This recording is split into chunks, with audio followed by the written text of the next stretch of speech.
Good morning, y'all. Trying to get home. I know Shane's at a doctor's appointment right now. I'm not sure what time he's gonna be back. So I figured I'd hop on and do his morning show. Good morning, Chef. How you doing this morning? Good morning, Darren. Well, I think it's afternoon for you. But I just got home for my doctor's appointment and got a shot of cortisone in my right knee, and being that I can't have an MRI, I have to go back in 6 weeks to see what he wants to do. Morning, AR Guns. How's it going, Lex? Hi, Emily. So no, I figured I'd hop up for an hour or so. I know he put on there that he wasn't doing it this morning, and I didn't know if I was going to be able to, but I hurried home. So we're only, I don't know, 20 minutes late, 10 minutes late.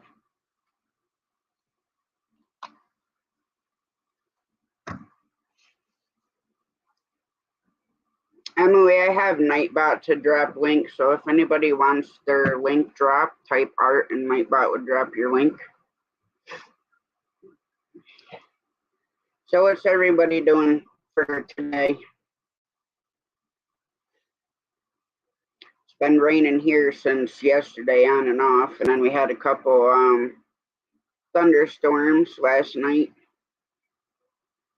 Nothing too major, which I'm glad of. They're talking that it could be a lot more severe than it was, which I definitely didn't want to have to deal with the severe part. All right, AR. But at least it's not raining right this second, so that's a plus.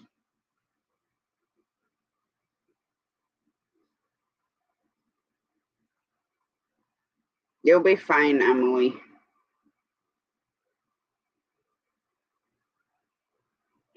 Don't sweat the small stuff.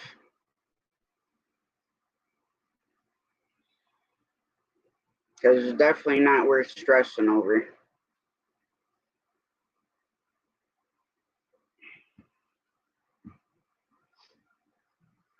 Lex, they're doing good. Tiger's tail's starting to get better, and the other two are still crazy, and then Baby Mouse is doing good, except my cats won't leave his cage alone. So they end up getting squirted with water on and off all day.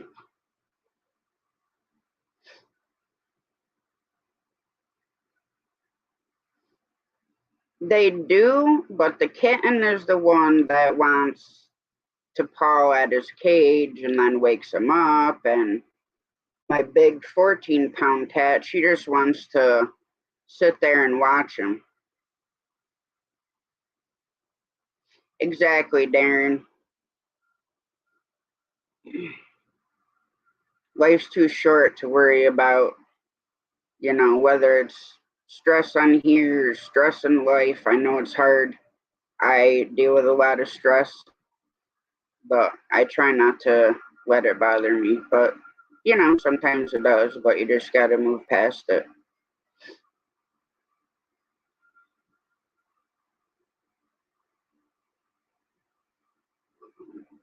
I had to leave early for my doctor's appointment because I got up at 6, and then I was sitting here in my chair falling asleep.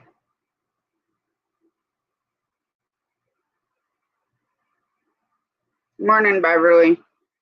Nothing wrong with that, Lex. I'd probably do the same thing.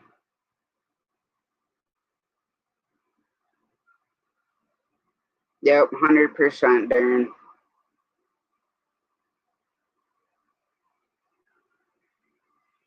I'm a sucker when it comes to animals. I love them all, hence why I have a baby mouse.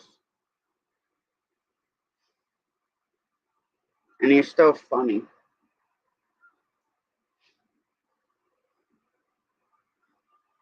Oh, I bet.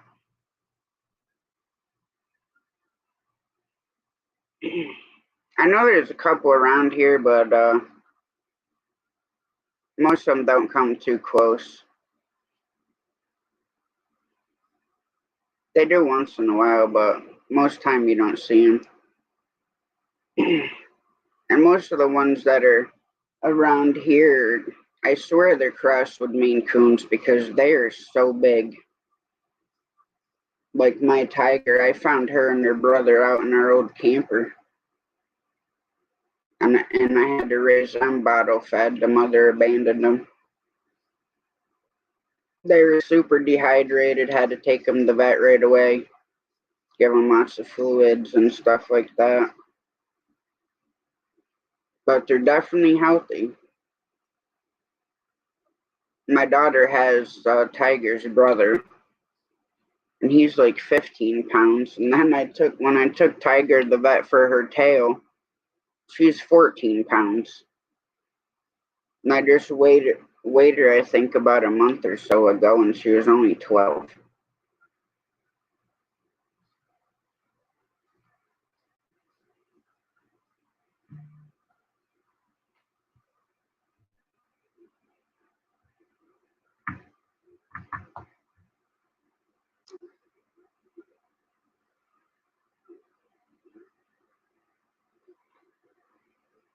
Yeah, I was watching Betty J. Gather's live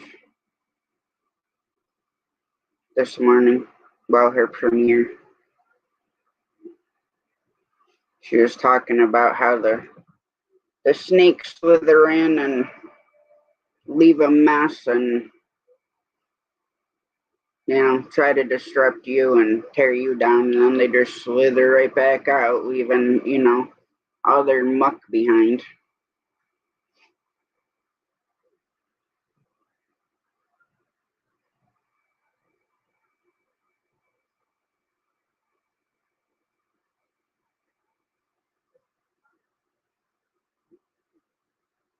Trying to debate if I want more coffee or not. Kinda do.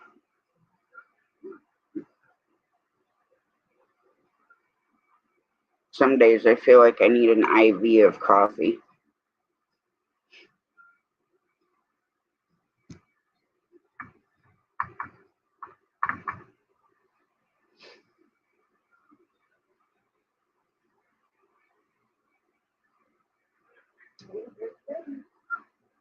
Morning, Betty. Your ears must have been ringing because I was just talking about your premiere. Because I listened to that on my way home from the doctor's.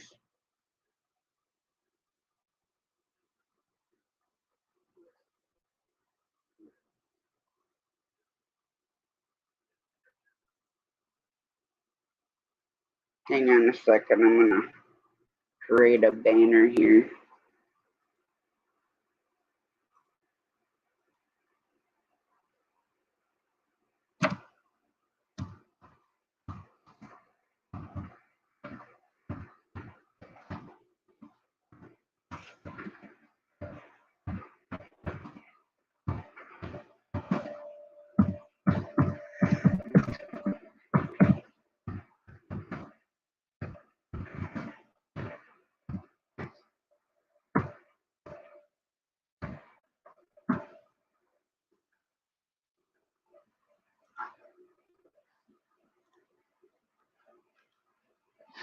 All right, there we go. Hi, Tiny Tim. How's it going? Oh, you're very welcome, buddy. I do my best to be out there supporting everybody.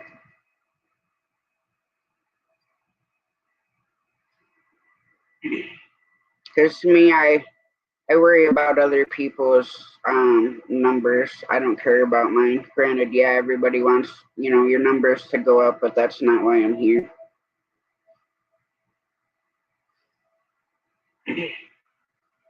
I'm here because I like being here and I like seeing you guys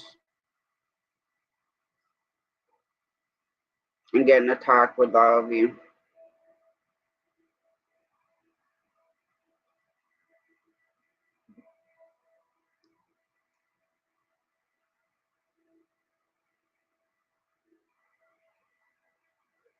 Lex, I don't know. I see YouTube in my sleep and I swear I'm on there just watching this channel and that channel, and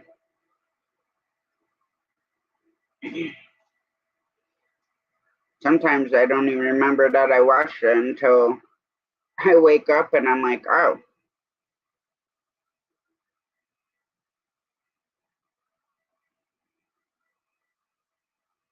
Half a pot of coffee.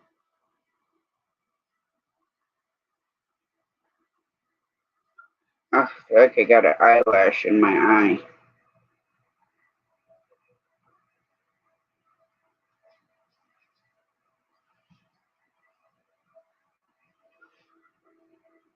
So do I, Emily. Good morning, Miss Southern Belle. How's it going?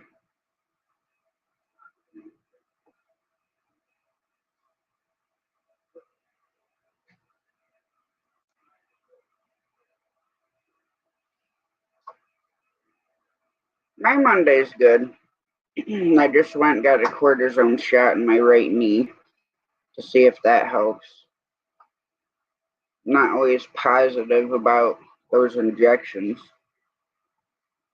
My left knee, though, lasts almost a year. My right knee, it seems like it lasts for 5 minutes.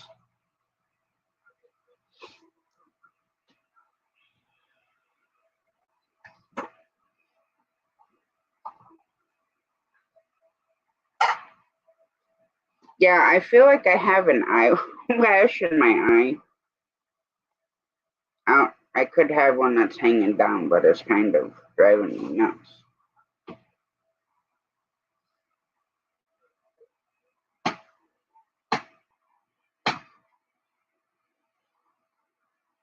Plus, with the rain, that all throws the pollen back up in the air. Good morning, Lashes. How are you?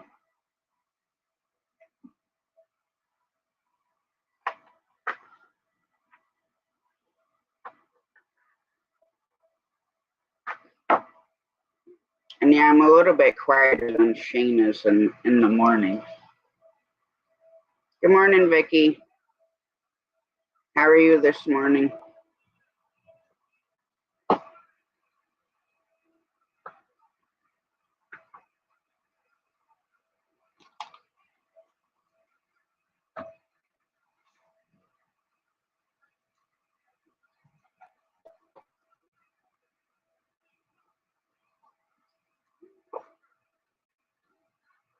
Here's a link if anybody would like to come up. I think we need to change our color this morning.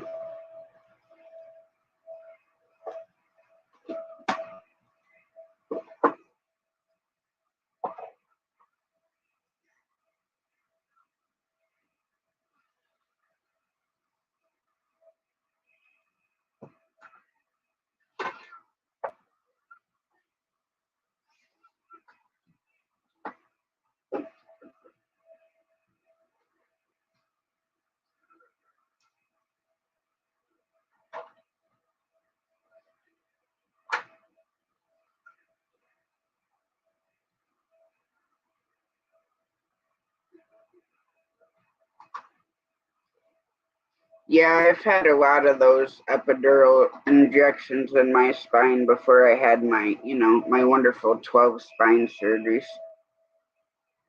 And they did nerve blocks, a bunch of stuff in there. And they helped me for a little bit, but my body just fights all that stuff for some reason.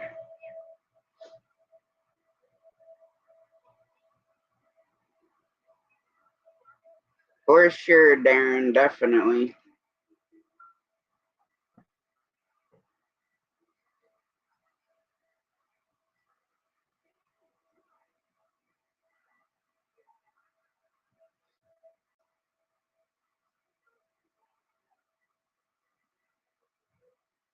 Good morning, Shane.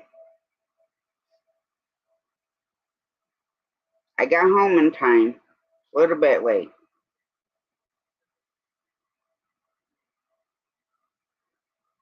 Yeah, it is, AR, and I actually need another one. But being I've had so many, my surgeon doesn't want to do it right now.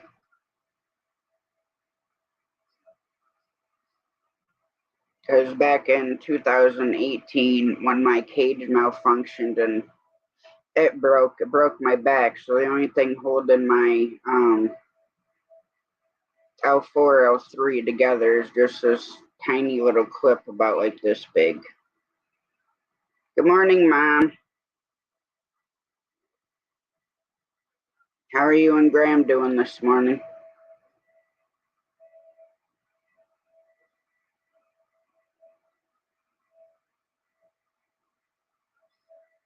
Are you still at the doctor, Shane?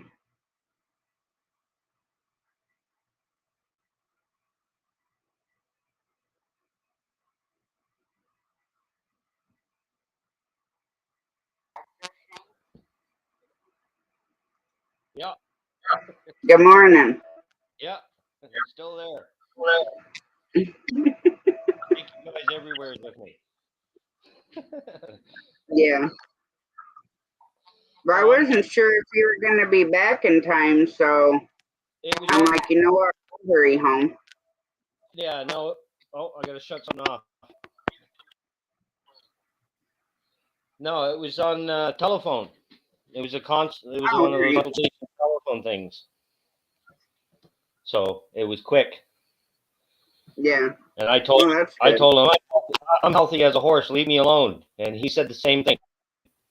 He said, "What do we need to be talking for?" He said. I said, "I don't know, man." Mom, Dr. Ortiz gave me a cortisone injection.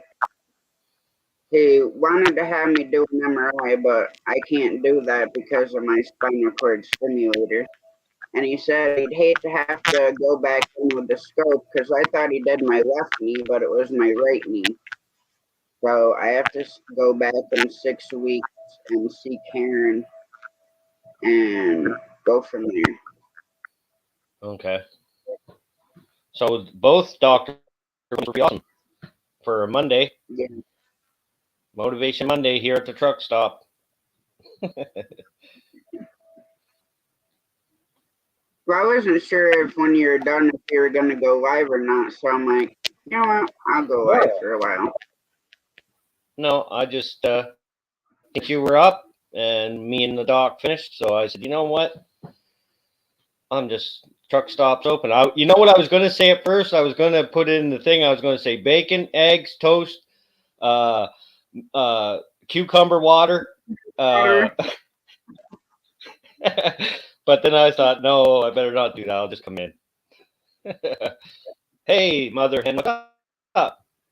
Darren, what's up? Des, good to see you, buddy. Emily's here. Awesome. Vicky,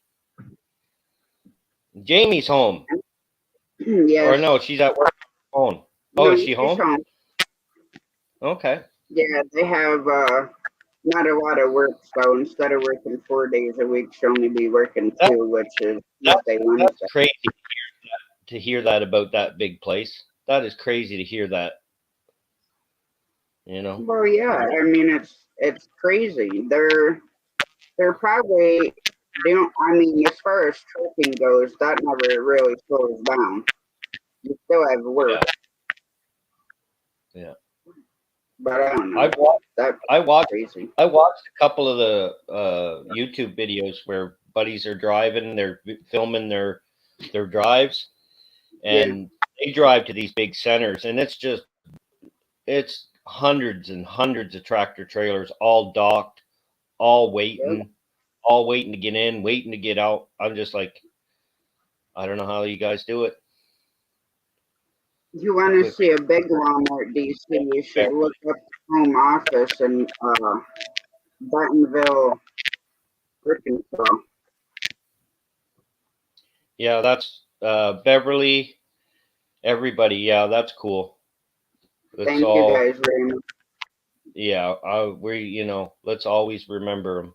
Always, always, always. I'm gonna do something on my page that just gives me a memory of them, like and it stays there. I'm gonna do that. I haven't figured out what I'm gonna do yet, but yeah, that's awesome. See, this is community, guys. This is what we're here for, right here. This is why I didn't have a problem coming on and talking to you guys. And yeah, I was a pile of shit, but all of us were. But he wouldn't want us, he'd want us to just keep trucking through and keep doing. And he did have some good moments. So, and it was all because of the whole community. So you guys are awesome. You guys are awesome. The best of the best of the best of the best. Even comes to the truck stop all the time. And also, Wander Arts and Adventure. He also passed away. Yeah. So his wife is not doing that great. I've been going over and giving my condolences on the videos that she posted. Yeah. I know that it's not easy. I hope your trip, yeah, there's been a lot of stuff going on YouTube this week. And I hope your trip went good, Darren. I hope you had fun and put all that other silliness away and enjoyed your family and enjoyed your time, buddy. That tent was massive. I don't know where you got that tent, but that was a house. That wasn't a tent. That was a house. Yeah, it's pretty big. That was huge. I thought I had a big tent. Hi, Moonsprout. Welcome in. Moonsprout, that's a new name. Formerly Colored Drop. Huh. Oh, all right. How's it going? I haven't seen you in a while. Hey, Lex, what's up? Sure did change. 10-man tent, yeah, for 4 of you. Yeah. And then you had that other tent outside too. You had that the one that's not so easy to put up. I seen it like one of those rented tents. Somebody had one of those. I thought I seen with the sides, the Velcro sides you had to put on it. Hello again, Ernie. How you doing? Ernie Brown. What's up, Ernie? Chrissy, if you're there, hello.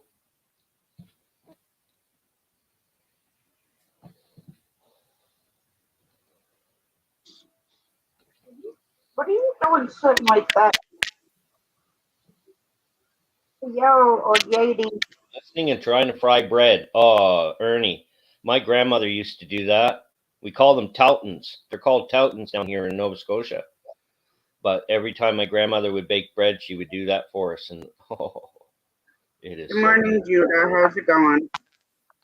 Judah's RC. It poured here. Oh, did it? Oh yeah, last night was torrential. I had to go out and check the chickens because I leave the door open. I have like a grate between the doors so Yeah. they get the air coming through. So I had to go out a couple of times and in the torrential rain just to make sure that the rain wasn't coming in. Huh. But you guys needed it too, didn't you, Tasha? Yeah, So now, do you got water collection outside? You got barrels outside, water barrels?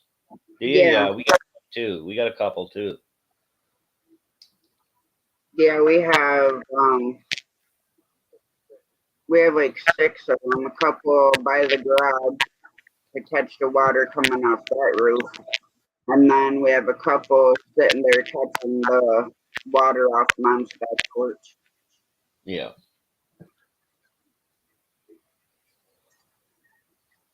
Yeah. Cool to see you, Moonsprout.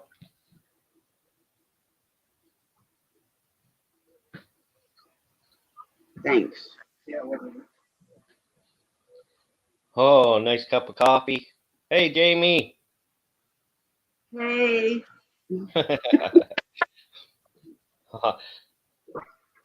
That's cool. You Every time I holler her name, I know here? she's close enough you can hear me. Yeah. Yep. He's always here somewhere.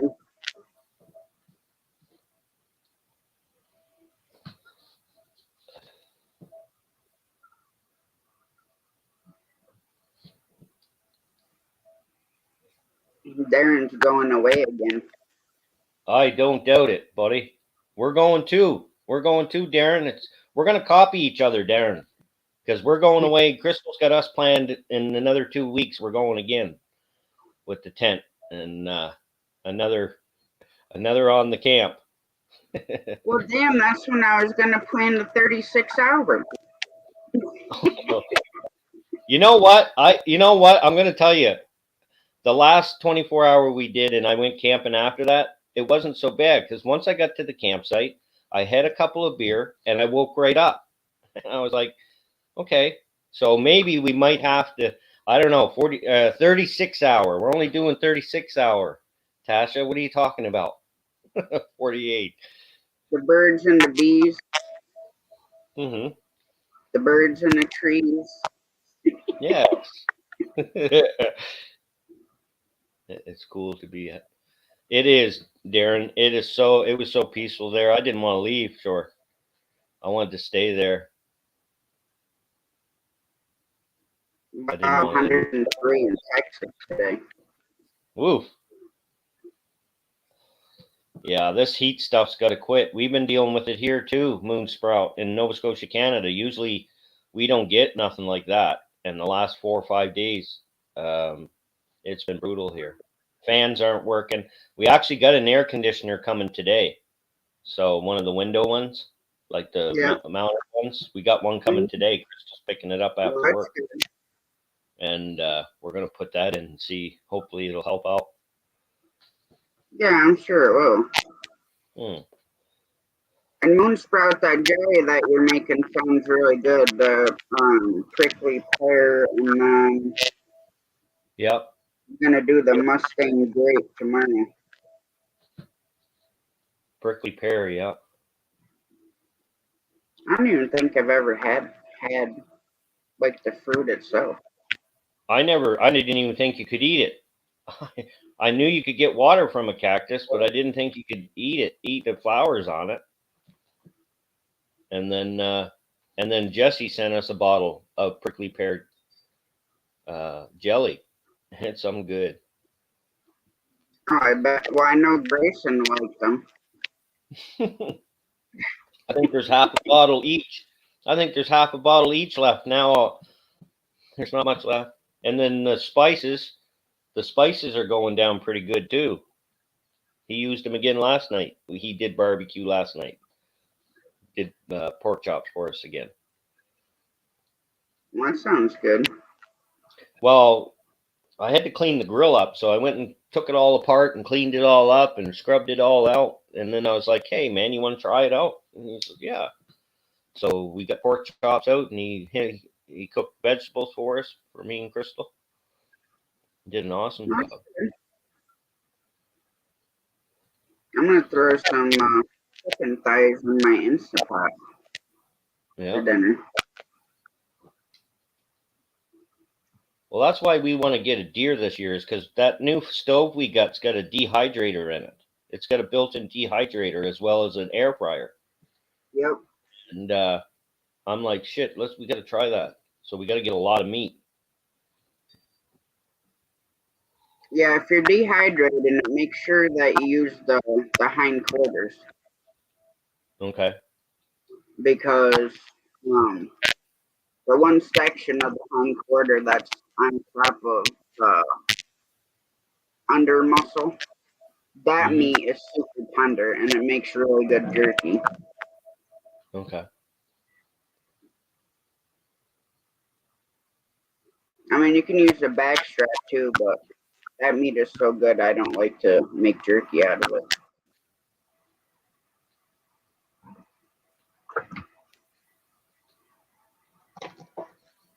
Yeah, you're right, Darren. buddy. Oh, Yeah, yes. this new stove we got, Ernie, is and this new fridge we got is pretty cool. Amazing what they got compared to what we threw out. The 30-year-old stuff. Well, you have this Samsung smart fridge, don't you? Yeah, Samsung. My fridge looks like my cell phone. It looks identical to And it my cell phone. tells you when you're right or when you're Yeah, out of. and if you leave the door open too long, it starts to yell and scream at you. I hate that part about it. It starts to ding. Ernie, when I do the back strap, I like to fillet them open and stuff them with. You can use like stovetop dressing, and then I'll tie it shut and cover it with either just brown gravy or like the brown mushroom gravy, and then just bake it slow in the oven. Comes out super tender and yummy.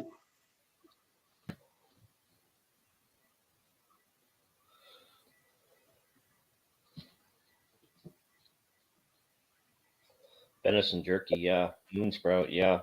I've had it before. It is good. I've also had moose jerky and elk, caribou, Yep, it's all good. buffalo. I love buffalo. Buffalo some good. Bison. Ernie.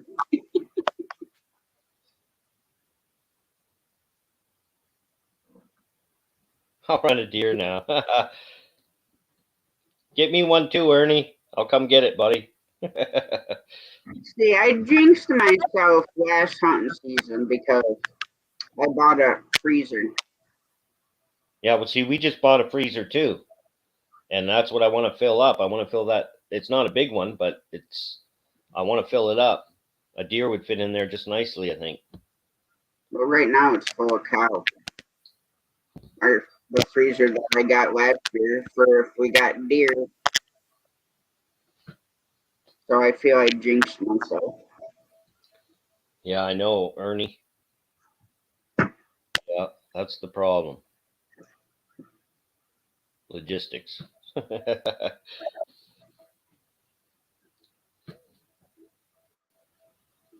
Well, that's not good, Ernie.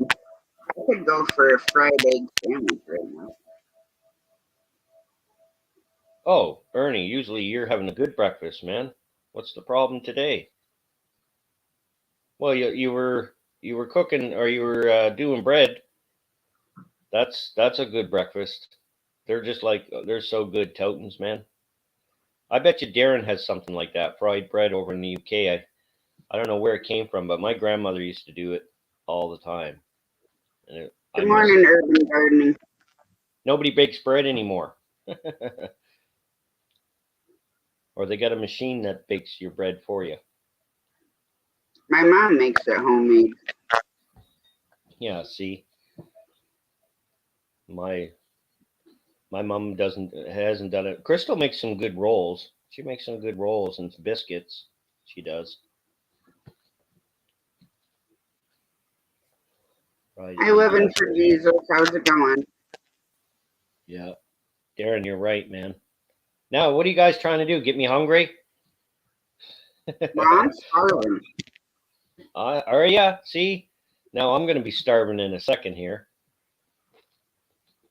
Coffee's some good this morning, though. I don't know what I did to the coffee.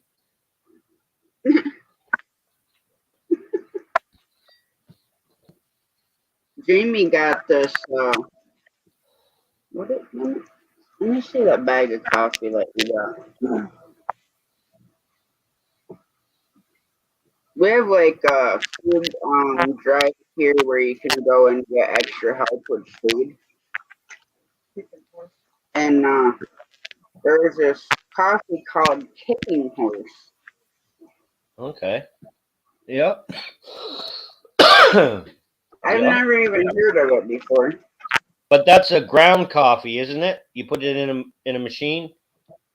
Or yeah, this is already ground up. Yeah. Yeah, but you know what funny is? It says roasted in Canada. You know what the problem is, though, Darren? The problem is all the fishing channels. When I'm watching you guys fishing, it makes me hungry too. But you guys always throw them back. It makes me hungry when you guys are catching skates. We love skates here in Nova Scotia, man. My grandfather, they're just, I love them. Banana bread, black pudding. Moral cornbread, yeah, and cornbread. Urban Gardening Chronicles, what's up? Good to see you. I have a bread machine. Yeah, see, there's a bread machine. They do a good job, but Well, it's funny. My grandmother always wanted a bread machine. I didn't realize, that they made different size loaves, right? So I got her this big bread machine and some of the mixes, and she used it a couple of times, and she's like, it makes too much bread, and I'm like, well, you could freeze it. yeah. Well, yeah, you can too. We freeze our bread. We freeze store bought bread. My only time doing bread was back when I went back to college when I was 35, and we were having at the end of the year graduation potluck supper or dinner or breakfast or dinner or lunch, and I said, you know what, for the class, I'm gonna bake bread. I'm gonna bake a few loaves of bread for the class. So I started, and I used my grandmother's recipe. And the first one, I weighed it, and the first few, actually, I made like 3 or 4 at a time. The first batch, I threw in the garbage. I did another batch, waited, threw it in the garbage. Did another batch, waited, threw it in the garbage. And then I called my grandmother and I said, "Ma'am, what am I doing wrong?" And she goes, "Well, how long are you letting it rise for?" And I said, "I don't know, 15 minutes." She goes, "Oh, no, you got to, she's put it on your stove and put towels over top of it." So not only did I have that problem, but now I had to take this garbage bag out of the garbage can that had risen, and it was weighed about 80 pounds. And it was all I had to, like, literally the garbage can and the bag were stuck together. It was a pull to get it out and throw the garbage bag away. And it had like 10 loaves of bread in it, right? Risen bread. Because I didn't wait long enough. I was impatient. And I never If done it after that. you'd be able to pound fence posts in with it if I made it. Oh yeah. I haven't done it since. I haven't done it since then.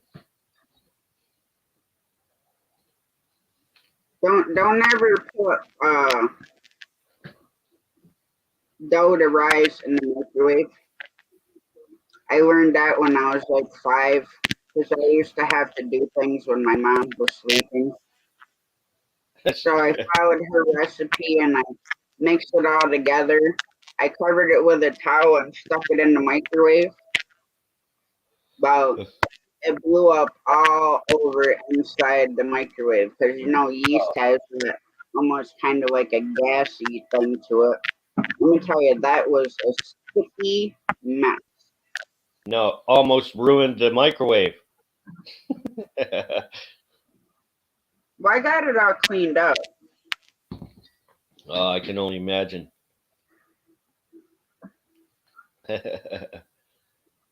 Making bread lately. Yeah, it's kind of something that you gotta. That's, I'd like to.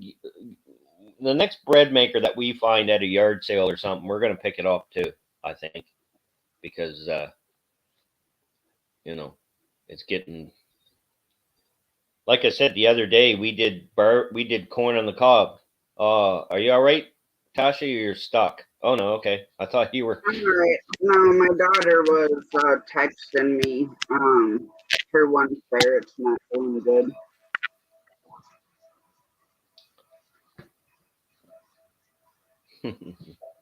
Yeah.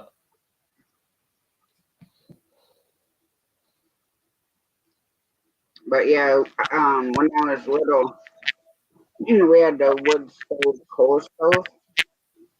So mom taught me how to like heat my soup up on there, how to make like grilled cheese on the wood stove, and so Yeah. I would cook for myself.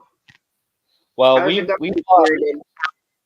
we've lost the power here at the house, and we got a wood stove, and we've had it just pumping, and we cooked our breakfasts on it, like bacon and Yep. eggs, and it tastes so much different on that wood. I don't know what it is. It just tastes different on that wood stove than it does on our electric stove. Hi, It's Rich so good. Julio. How Living you for doing?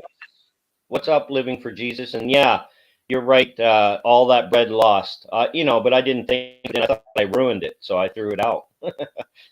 It wasn't any. I didn't think it would be any good, but the garbage can loved it.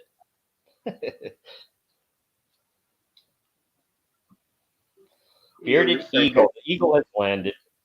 What's up, Bearded? That the first payment on the pool house and the pool should have been done last night, buddy. I'm pretty sure the kids wiped me out of ice cream sandwiches and bottled water. So that's the first bill payment for all the good hard work you do there for me. Rich, what a man. I'm telling you, you got a nice car, buddy. I like that car. I like that Mercedes. That's a beautiful car. Hi, Mick. How's it going?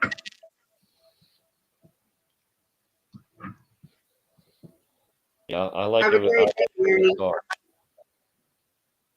especially a Mercedes. Homestead where you are, Janet. Hi, Janet. How's it going? My phone is being completely rotated today. Works a treat. All right, Lex. Good. Thank you for that. Yeah, Ernie. It must be the smoke. It must be the smoke. Mick. What's up, Mick? Good to see you in here. All the UK coming in. Well, that's awesome. Yeah. Bearded, always lurking. Yeah, he's always working, but he always has his earplugs in, and he's managing the team. He's get those guys working, Bearded. Get them working. Don't let them slack off today. Today's Monday, Motivation Monday.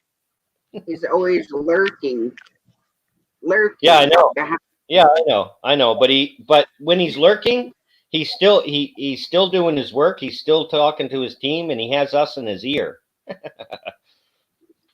in one ear, and he's always listening. Always working.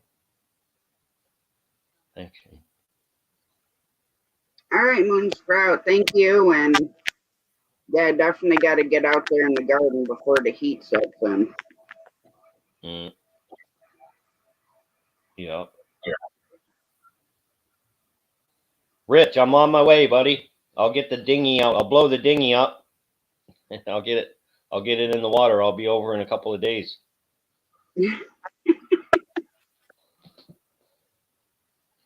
I'll swim it over for you. Okay, see? Tasha's going to help us out. I'll be the motor. See? Tasha said she'll swim. I'll just put a tether. I'll put a tether to Tasha's ankle, and I'll wrap it around my waist and just and lie on my back. She'll pull me across. We're on our way. We'll be there in a couple days. Darren, you get over there to Rich's place and set that tent up for me and Tasha. Yeah, make sure it's on the water. Oh, yeah. So then I can just walk out the tent and throw a line in. Yep. And I need to be by the ocean. You know, if I'm not by the ocean, I'll end up crusting up. I'll be like a barnacle.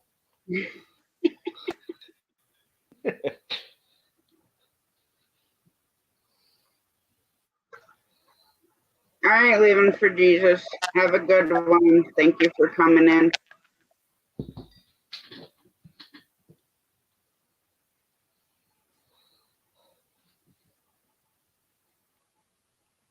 haven't been to the ocean in a really, really long time. Oh, there's nothing better. Hi, Nothing better. Corner Clubhouse.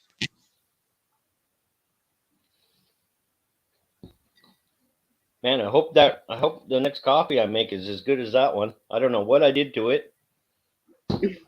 Whew. I'll probably never do it again. Yeah, you probably put a little something in it. No, I didn't. I just the only difference I didn't put milk in it. I put creamer in it. So that must be the key right there is the creamer. That's all I use. I can't stand milk in my coffee. Well, I just tried it because Crystal bought these, you can get all these different flavor ones. And I was like, Yep. oh, I'll try that. And it's just a plain one. It doesn't have any, and she got a nutty one and a chocolate one. I just put the regular one in, and it's pretty good. Coffee stayed hotter, too. Corner Clubhouse. Hi, right, Touch Your Fishing. How you doing? And Corner Clubhouse, I was thinking more of Bailey's Irish Cream or Kahlua. I like that stuff, too. Or maybe even some Tequila Rose. Milk too watery. Yeah, that's what it seems like, urban gardening. That's what it seems like. It seems like the creamer just made things kind of taste way better. And again, it hotter. Kept my coffee was nice and hot through the whole thing. Usually it'll go cold.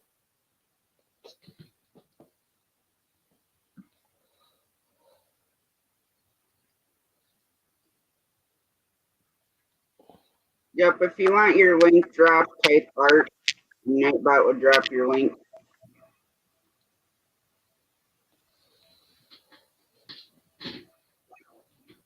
I don't have mods in here this morning, and that's fine.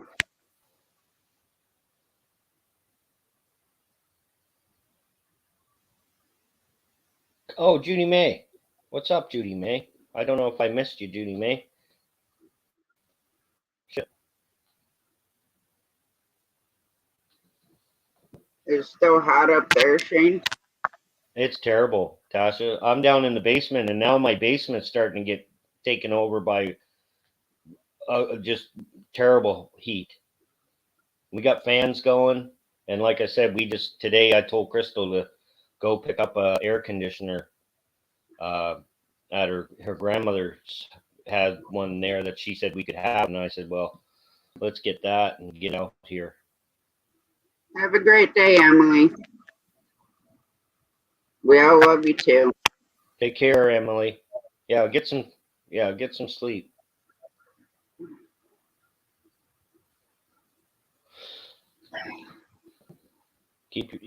Emily.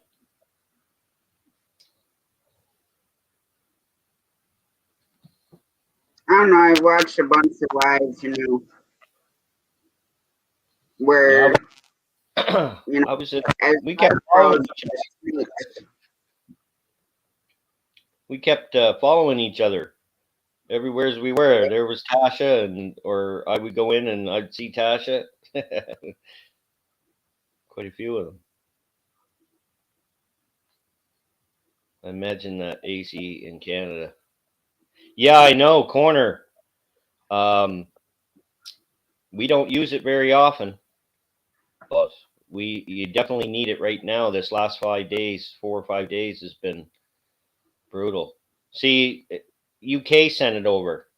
Des and Rich sent it over from the UK. Because we're under the same British Commonwealth and we love our Queen, so they said go over and visit Canada for a little bit. So that's what it did. Well, just think in another 16 weeks we're gonna be buried in snow. Yeah. See, I don't mind the snow so bad. I got a real badass snow blower. It's a monster. I don't mind the snow that bad. I don't mind the snow. It's the bitter cold that has to go with it. Yeah, I'm not a fan of that. But I dress when I snow blow. I dress up real good, and then I got my new hat now from Rebecca, so I'll be good to go when the snow hits this year. You dress up real good. As long as my snowblower don't break when I touch it, Jinx on me already. Well, don't even talk about it, Shane. See, Crystal tells me that. Shut your mouth. She tells me to shut my mouth all the time. Gee. See, you bundle up. We'll be outside for about 15 minutes, and we all, even my mom, we take our coats off, take our hats off. We're out there in a t-shirt. Well, they always say if you live in the cold, it's better to bundle up and to take off than it is not to have enough on. Right? And then the thing is with the cold, you got to keep dry. You got to keep your feet dry, and you got to keep them warm, and you got to keep your head dry and warm. And then, Yeah, like I said, we'll all be down to a t-shirt. yeah. Get too heated up. Yeah, especially if you're shoveling, or I know when I shovel the walkways and stuff, because I don't put the snowblower. The snowblower's too big to go on them. Yeah.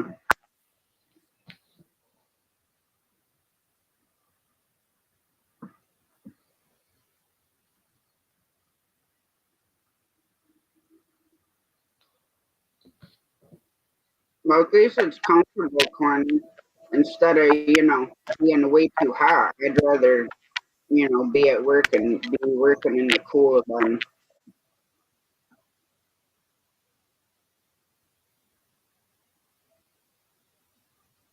Yeah, inside. You're in a government building too, Corner. So yeah, you got the good stuff in there.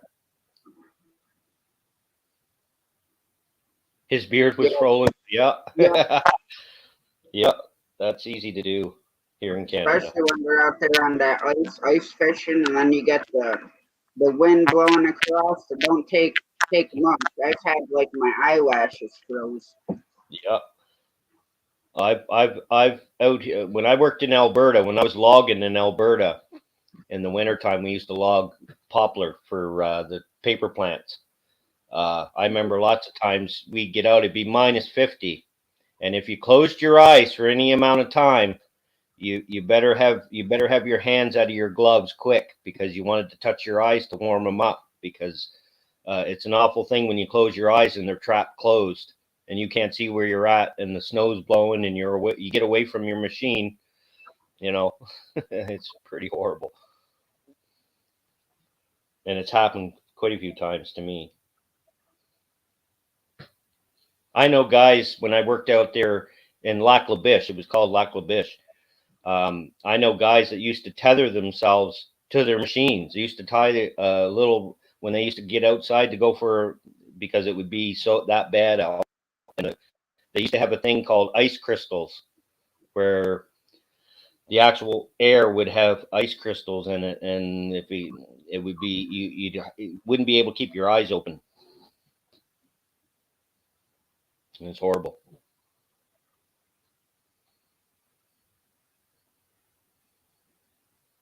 See, I don't like ice fishing anymore. I did when I was younger, but mostly I ice skated. But I've gone a couple of times with just. I don't know. I just don't like it anymore. I'd rather be in a boat or fishing offshore. Yeah, I've never done it. I've never done ice fishing. Hey, Hi, Dee. James. What's up, buddy? You found us. Attaboy.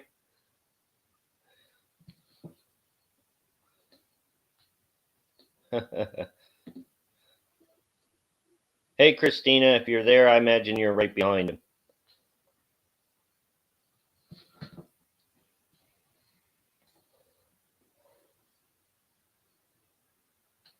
Yeah, we're at the truck stop. We're just having breakfast and sitting back and relaxing.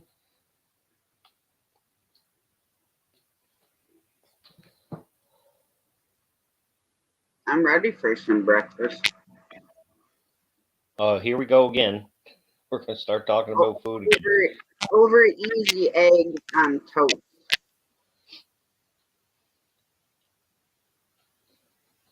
Judy made those sound really good, but unfortunately they put me in a casket.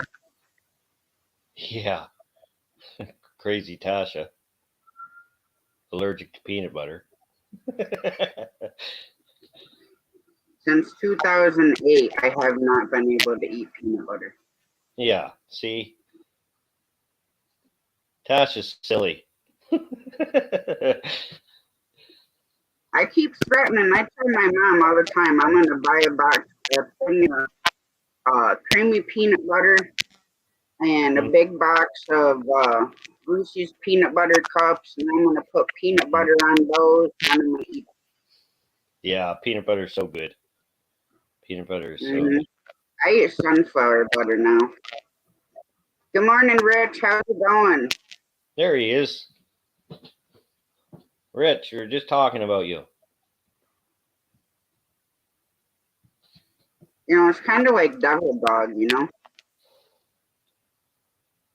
Say their names a couple of times and poof, here they are. You know what? I'm not joking. That's the way YouTube is. If you guys haven't, everybody here, if you guys notice that, you start talking about somebody and then next thing you know, they're in your chat. I don't know.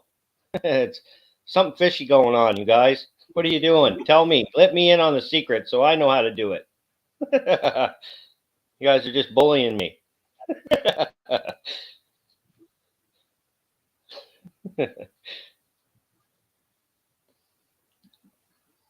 Lex, it's spooky. It is spooky, Lex. You're right. At least somebody else is on board with my superstitions. I've had the same thing happen to me going somebody's live and they were talking about my channel, and I'm like, oh. Yep. Seeing eye. I think so, Darren. I think they planted it on us when they gave us that thing. I think that's what they did.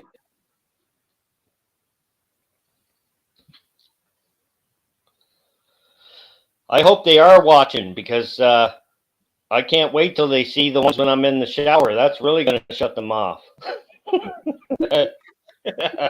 I can't wait. I hope they get a good charge out of that. Oh, peeping Toms. Better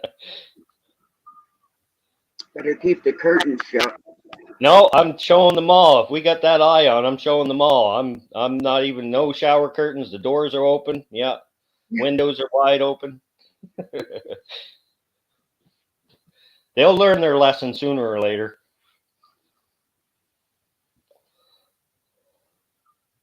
Yeah.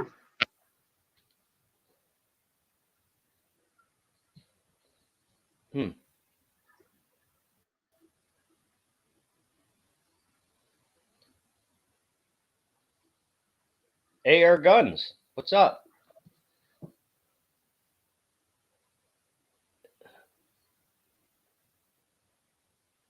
They follow me. James, yeah, you're right, man. I don't know. And also, some of the Tashas seem like they follow me too. It's like, there's a few of them. Yeah. Oh, yeah. Those followers.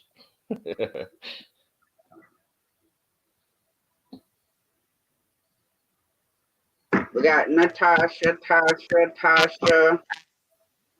Too many. And we got Steves, a whole pile of Steves and Nicks and Beardeds. No, we only got one bearded. We only got one bearded eagle. Yes. The only one of them guys. A lot of mics.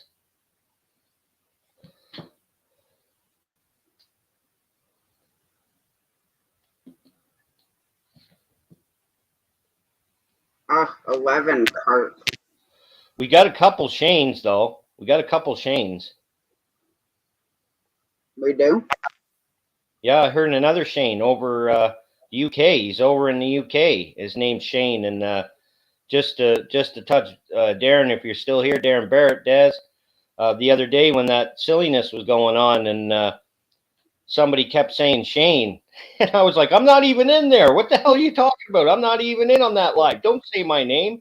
And then And then I come to find out there was a dude there by the name of Shane. I was like, oh, good. Darren will see that and think that I was in there, on that, Oh, Dorset fishing. All right. Yeah, that's who it is. Yeah. Have a great day, AR. I didn't even know the fella till then.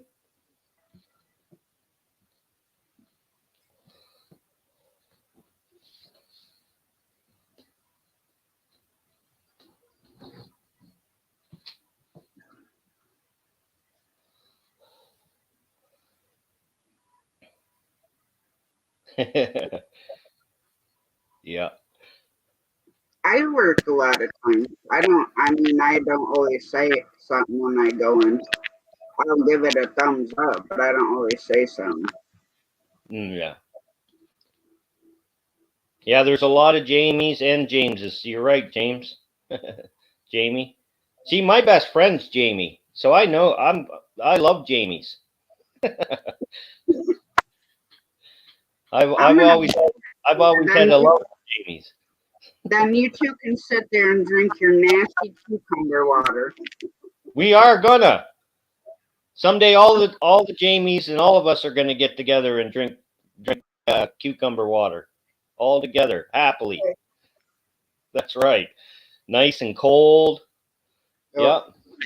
Hey, I've tried it. That's one thing.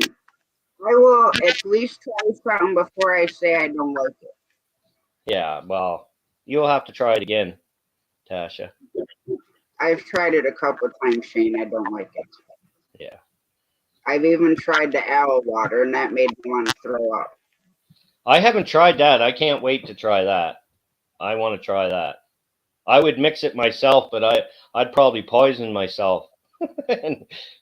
So I'll wait till I see you guys. Jamie can make us I don't know how they do it. Well, you can buy it.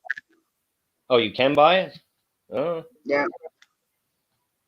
All right. Enjoy your dinner duties, Mick. Yeah, Mick.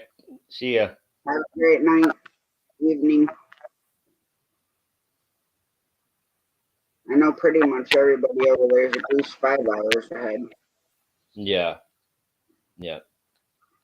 I think Northern Ireland's like 6.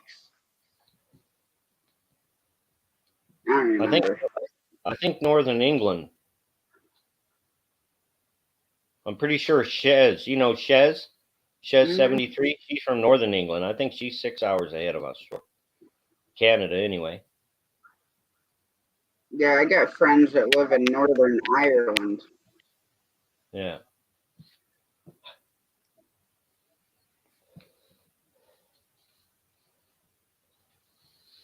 See, everybody's cooking. Yeah.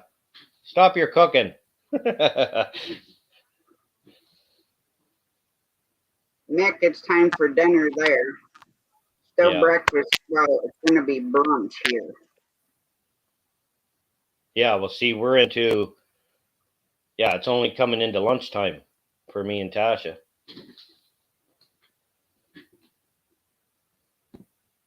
Yeah, I'll eat something eventually. Normally I'll snack. Normally I don't eat anything until dinner time. Yeah, I usually wait for my big meal for supper, but I'll snack during the day. I'll have a bagel or something, right? I'll be right back, Shane. Yep.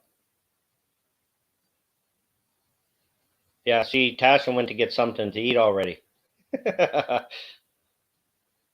No, I'm not going to get something to eat. She's a lurker. She's a lurker.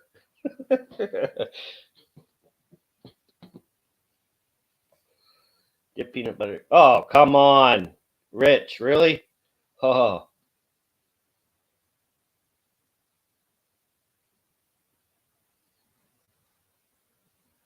Oh my. Rich, buddy. I hope Judy doesn't let you do that.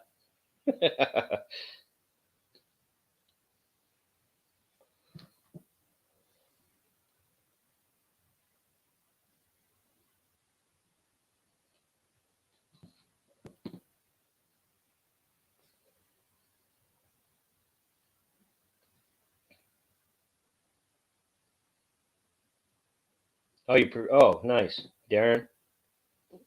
T, yep.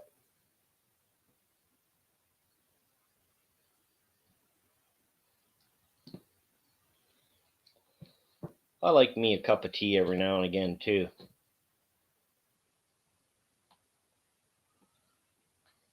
I haven't had one in a long while. Long while. Bearded's still here. Bearded, good. Touch and base. Thanks, Bearded. Keep them motivated. It's Motivation Monday. Keep them working, buddy. Tell them Shane said so. We got to make the mortgage payments on that pool house.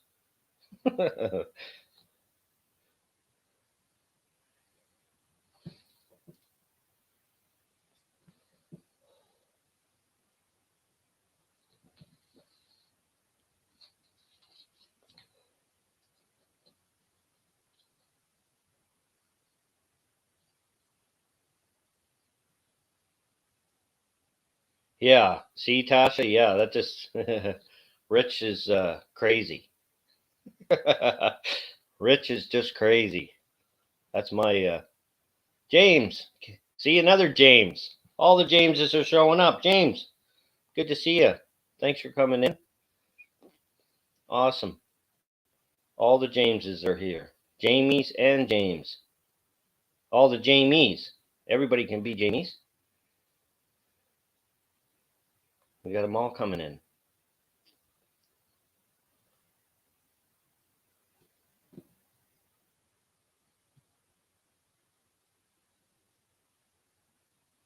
Tacos, yeah. Tacos are good, Darren.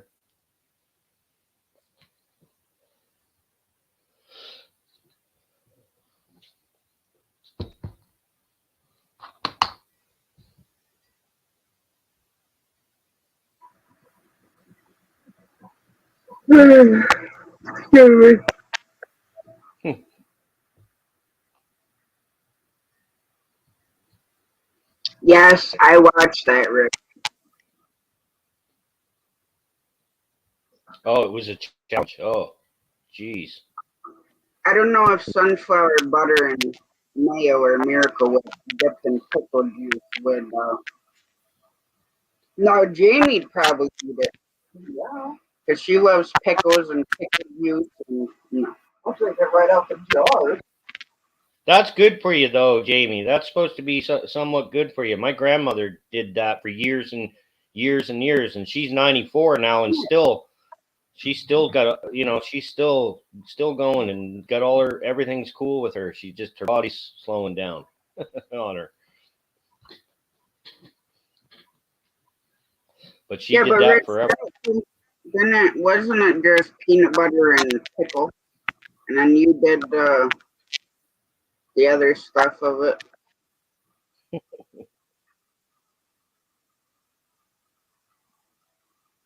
Peanut butter and bologna.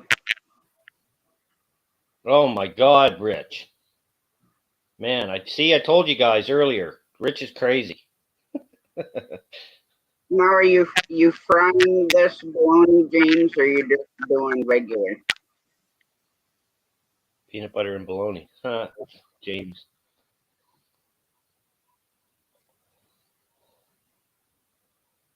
That's something you picked up in the States. You didn't get that up here in Canada. James. All right, all right, Touch. Have a good day. Let's see if I'm as a nutty. It's a nutty. See? Rich knows.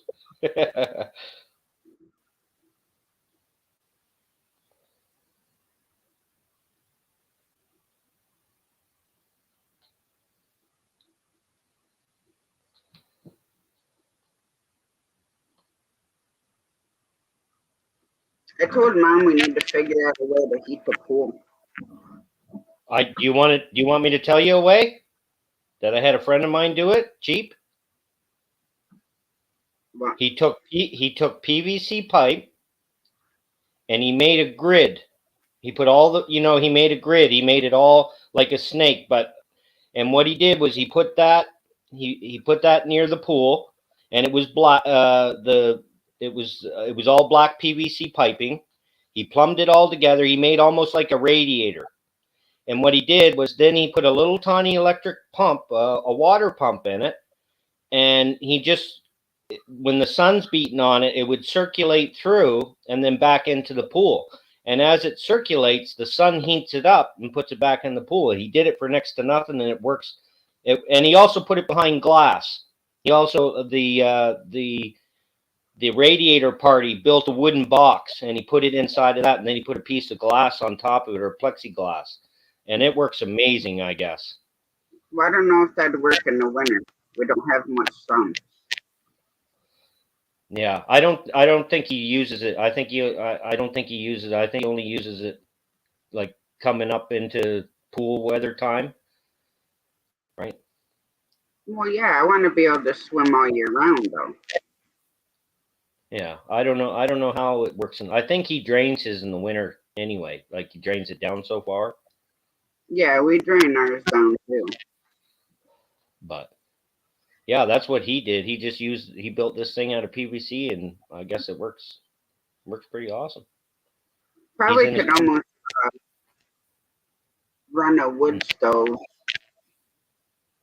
and keep the water they have it circulate. Yeah, you could do. I seen people do that for their house, for their heating in their house. Yep. See, Lex has seen that done. Yeah, yeah, it would work. It does work, actually. My buddy does it. He's got it, and he loves it. Has a heater pump for her pool. Yeah, well, how much is a heat pump? Oh, James, your sister lives in Ontario too.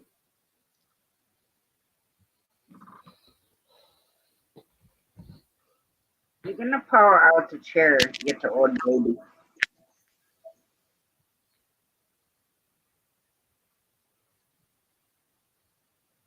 And your sister, yeah. Some use copper pipe. You'll get more heat like that. Yeah, Lex. Yep. Copper pipe. Go buy a piece of copper pipe right now, Lex. I had my hot water pipe break, and I had to go buy some pipe because I didn't have any. And here in Canada, it's not cheap for a 6 foot piece of it. Yeah, I don't think it's cheap anyway. Half inch copper pipe. 5,000. Yeah, see, Jane, 5,000 for. Geez, that's pretty expensive. Well, probably could use a hot tub heater too. How many gallons is your pool, Tasha? Do you know? I don't know. I'll have to Google it. 5,600 or something like that. Okay.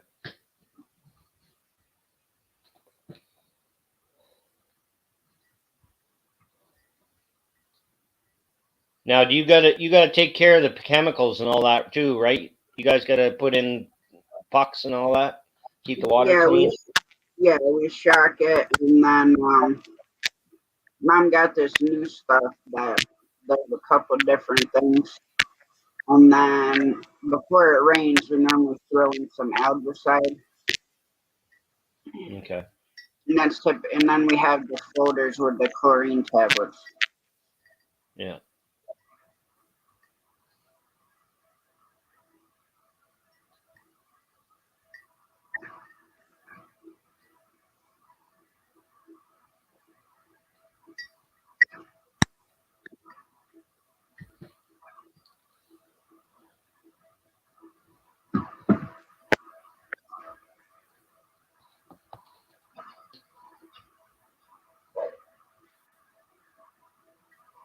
Yeah. Well, I don't remember like the complete size of ours. I think it's 20 by 4 foot.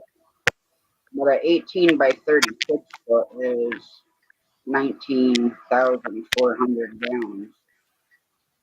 Yeah. So yeah, I think it's probably close to that.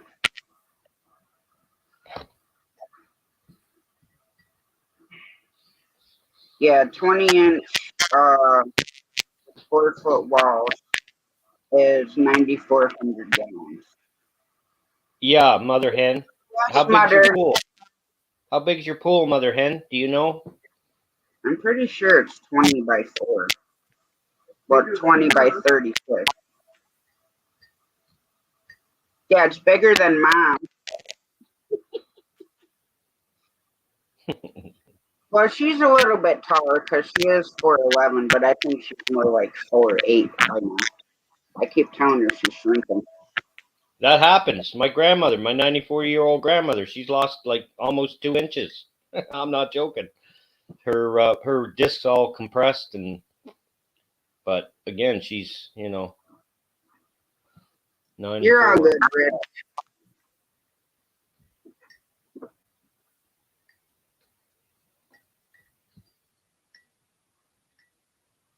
But yeah, because when we do the one chemical, we always figured 10,000 gallons. Mm-hmm.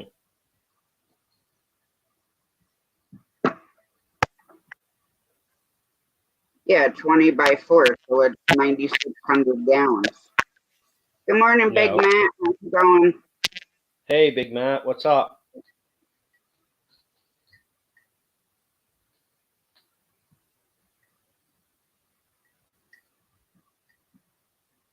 See, now if I could get a nice big old track hoe, I would dig a big hole. I'd double line it with 2 pool liners, and then I'd stick our pool in the ground. That's what I thought about doing. I told Crystal I was going to do that with the backhoe. That I was just going to go down and start digging a pool out, and it's and I thought of doing that too, just putting a double liner in it and filling it up, letting nature fill it up. All right, Mom, if it's 20 by 52, then it holds 10,200 gallons. Yeah. So yeah, we figured 10,000. Now, did you have a water truck come in and fill it up, or yeah, obviously, Yes. yeah. And then I did a no the one day, and I left the hose in it. Oh shit. So then it siphoned the pool down like 3 foot. Oh. Yeah, so then we had to top it back off with the pond water. You can find. Yeah, you can. I seen that too. That's how they do the in-ground pools. But those, I imagine, those aren't cheap. Those fiberglass shells. I just bought a tub not long ago, and it was fiberglass, and it pretty near scared the crap out of me.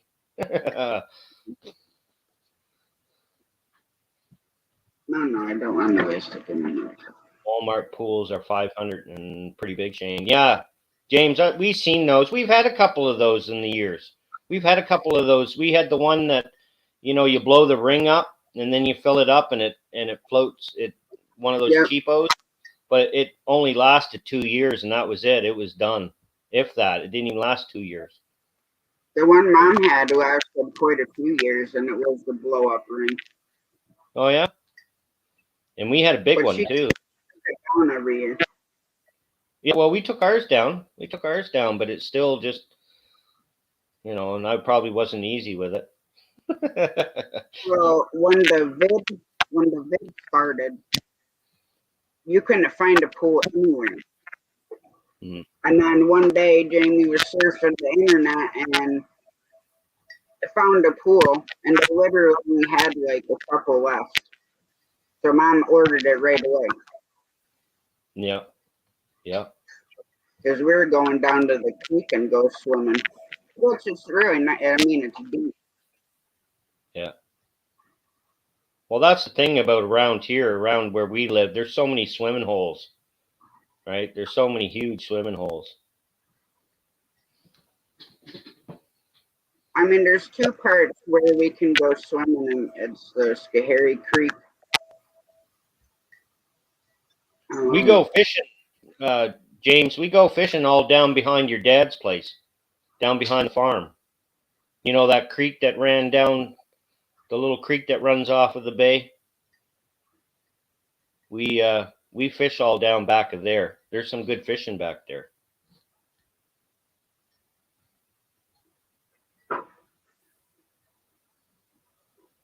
I know when I watch Backlash go fishing and he catches all them bass, I'm like, there goes dinner. I know. It bugs me. All those fishing channels do that. They put them all back. I can understand putting some of them back. Don't get me wrong. But if I'm going fishing, I want to eat some too. And they Yeah, I get hate such putting good them back. fish. You know, you guys are catching really good fish too. Really awesome looking fish. And lucky you got it on camera. I don't know what she's doing. Yeah. You're like a person with your back legs sticking out. Yeah, I know that. You're right, Rich. You're right, man. Just an old Chevy. Throw a couple tarps in it. That's Canadian. That's the Canadian bathtub, isn't it? We call that the Canadian bathtub. See, a big old box body would be nice too, but you'd have to seal the door Mm-hmm.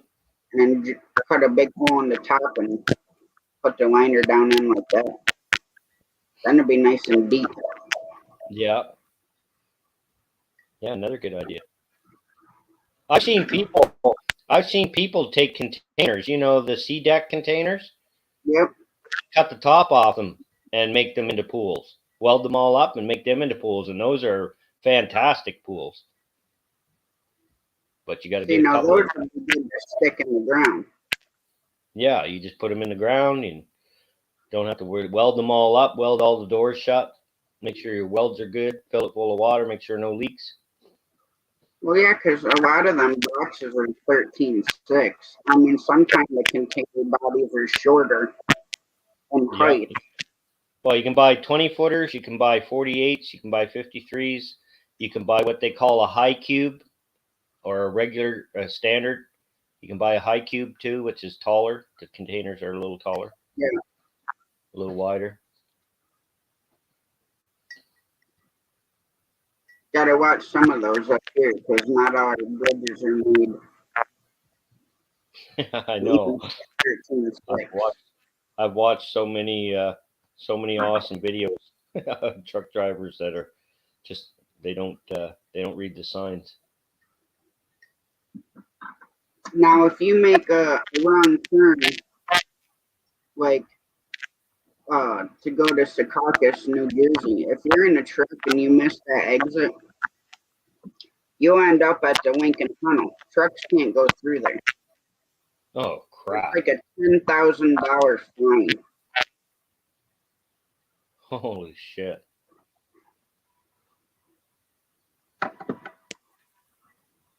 Yeah, we do, James. We have a guy that built a in Halifax, yeah, and it's beautiful. It's a beautiful place, and it'll be there forever. It'll be there forever.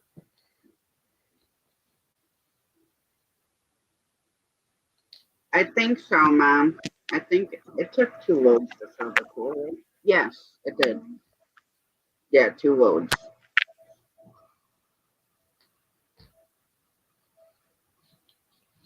And where you get the water from, that's all natural spring water that they fill the pools with. Yeah, that's nice. But let me tell you, that water's cold. And when we first put the pool up, you got to be in it to smooth out the bottom. And it was super cold. Yeah. Good morning, Nitro. Hey, Nitro Freak, what's up? Good to see you, buddy. Thinking about renting an apartment, and they're fairly cheap. What's up, Beltloop? Come home, James. Come home, buddy. Come home. Halifax is waiting for you. Rent your house out down in West Virginia. Rent it out and come home.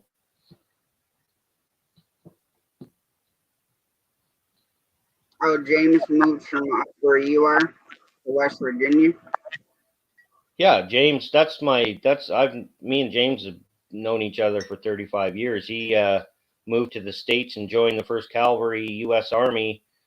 Married a Southern Belle from Georgia, of course, Christina from Jessup, Georgia. Married her, joined the military, went 2 tours to Iraq, and then now he's retired. He's all retired up and retired as a sergeant, and now he wants to come home. Come home. What? Come home. Home wants you home. Home wants you home, Jamie. Come on home, buddy. But now he's in West Virginia. Yeah, Tasha, he's retired in West Virginia.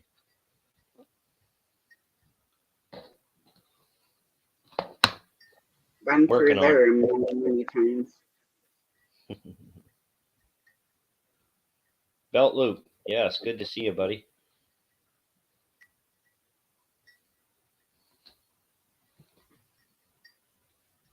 Roosters out there just crowing away.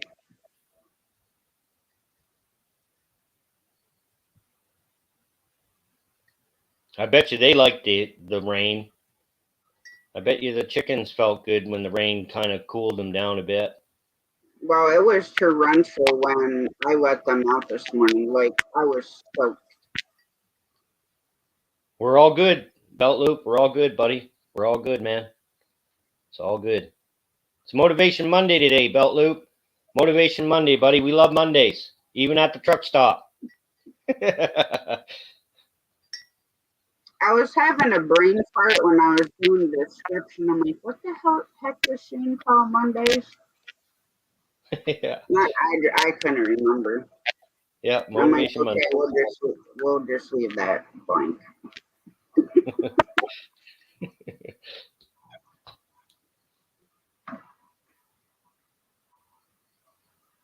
Says she'd be there today. Yeah, I like the fact. Here's a little funny. I love the fact that Christina wants to be here now, because I remember a couple of times that I remember the first time Christina came home with Jamie for a visit, and it was in the wintertime. And Christina is from Georgia, like she's a Southern Belle, and we decided we'd walk up to the liquor store. Jamie, all of us, walk up to the liquor store and get some beers and come back. And she just did not have a good time walking through that snow. She didn't know what it was. She didn't know how to walk through it.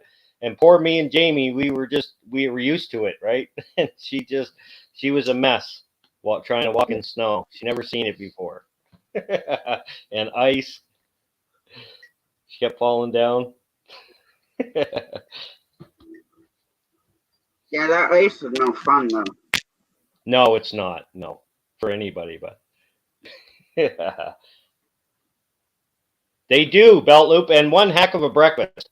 One heck of a breakfast. And Belt Loop, we have the truck stop favorite beverage, cucumber water, fresh, cold, with a hint of mint in it. That's Tasha's drink of the truck stop. I know. I would drink out of the dog's water dish before I drink cucumber water or aloe water, for that matter. We're glad you're here, Gary. We're glad you're here, buddy. Snow's surprisingly cold. Yeah. Snow's cold. Yep. 16 weeks. Yeah, see, Tasha keeps yelling at that.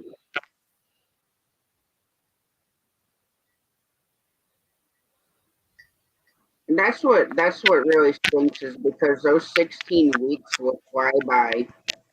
See, Tasha loves to swear. Tasha's always swearing, saying 48 and 36 and talking about cold weather coming and 16 weeks. That's swearing words. She's always swearing on here. Well, I know, because we haven't even got like tomatoes out of the garden. Now they're loaded with green tomatoes, but we haven't got any ripe ones. By the time Mom gets here, I'm gonna have the pepper plants ate, all the peppers, and I'm gonna have to eat all the cucumbers. Jamie and I's got a deal for the cucumbers. Don't worry about the cucumbers. Me and Jamie's got a deal for the cucumbers. So is Mom. She wants to make pickles. Well, yeah, some for that. Yeah, you got to save some for that too.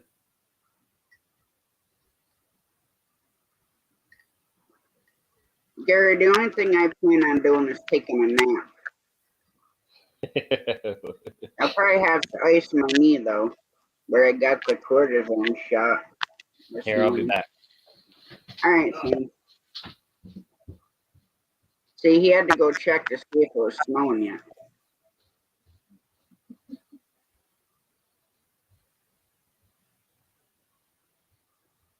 Yeah, we had a bunch of rain here. We definitely needed it, but a couple of different times it was like torrential rain.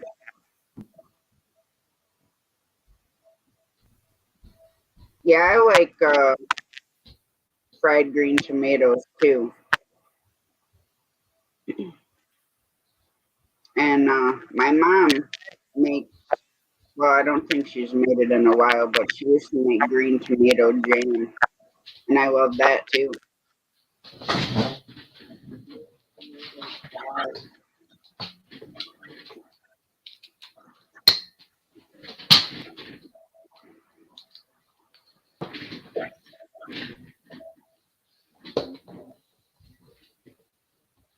Have a great day, Lex. See you Hey, soon. take care, Lex.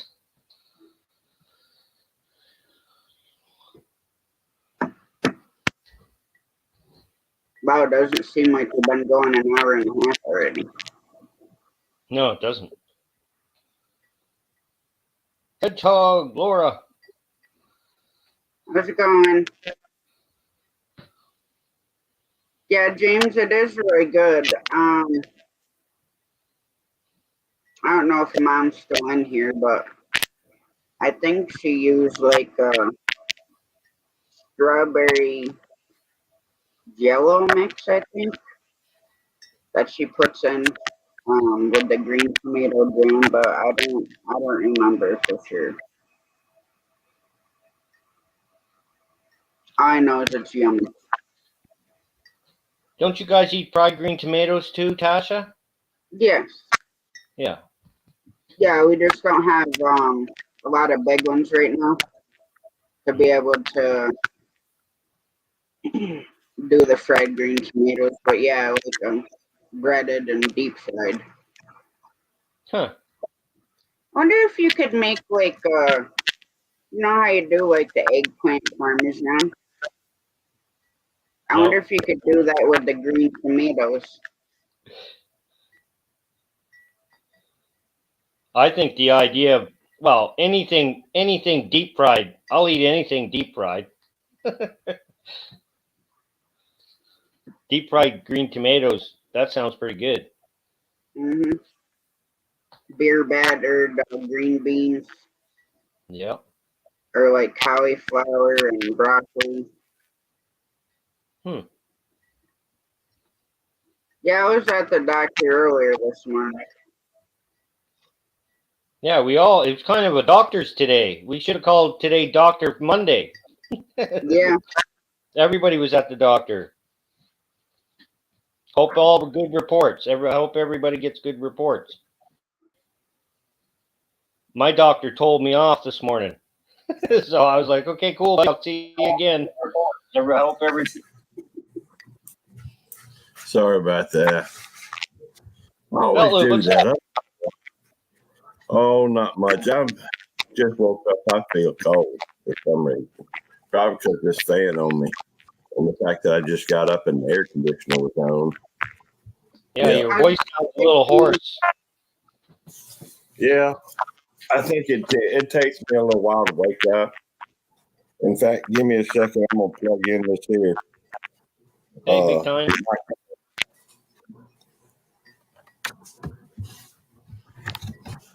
Yeah, it's definitely Dr. Monday.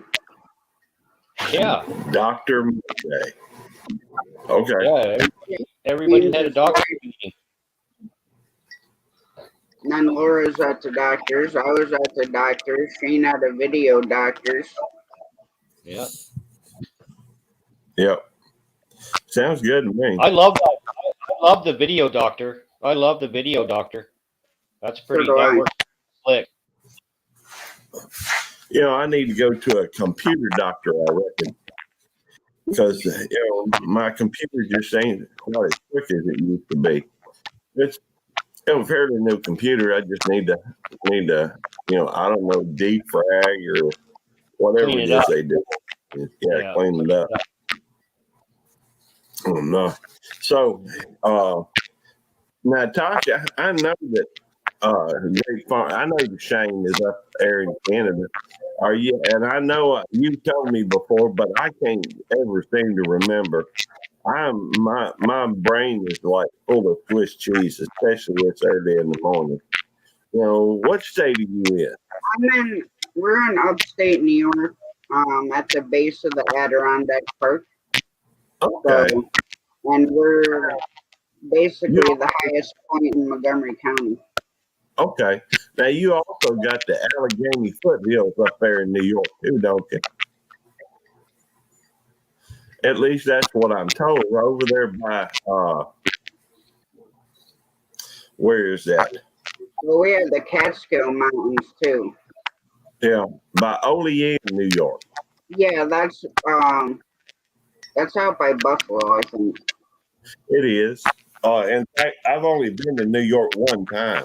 And it's when I was working with this company called Vector. Actually, yeah, I think it was Vector. And Construction?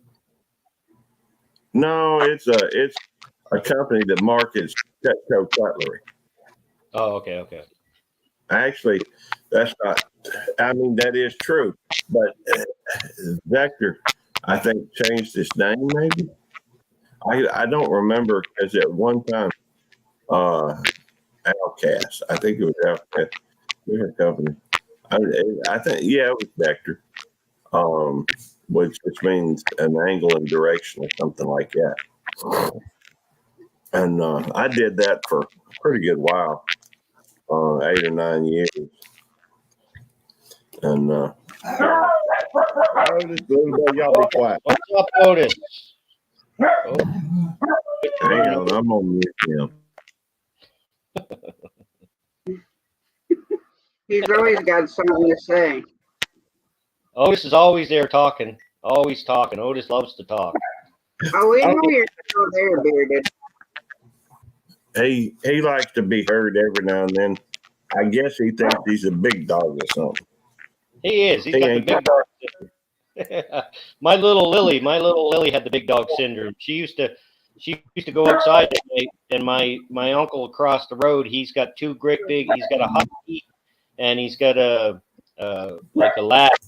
And she used to put the run to the two of them, and they thought they were big ass tough dogs, but they told me my little Lily, just a little tiny thing, put the run to the two of them. That's funny. I would just be quiet, please. I'm talking with my friends. Be quiet. Now, yeah, I used to have yes, I'm talking about Kaiser, so you be quiet. Out of respect. Go a little low respect.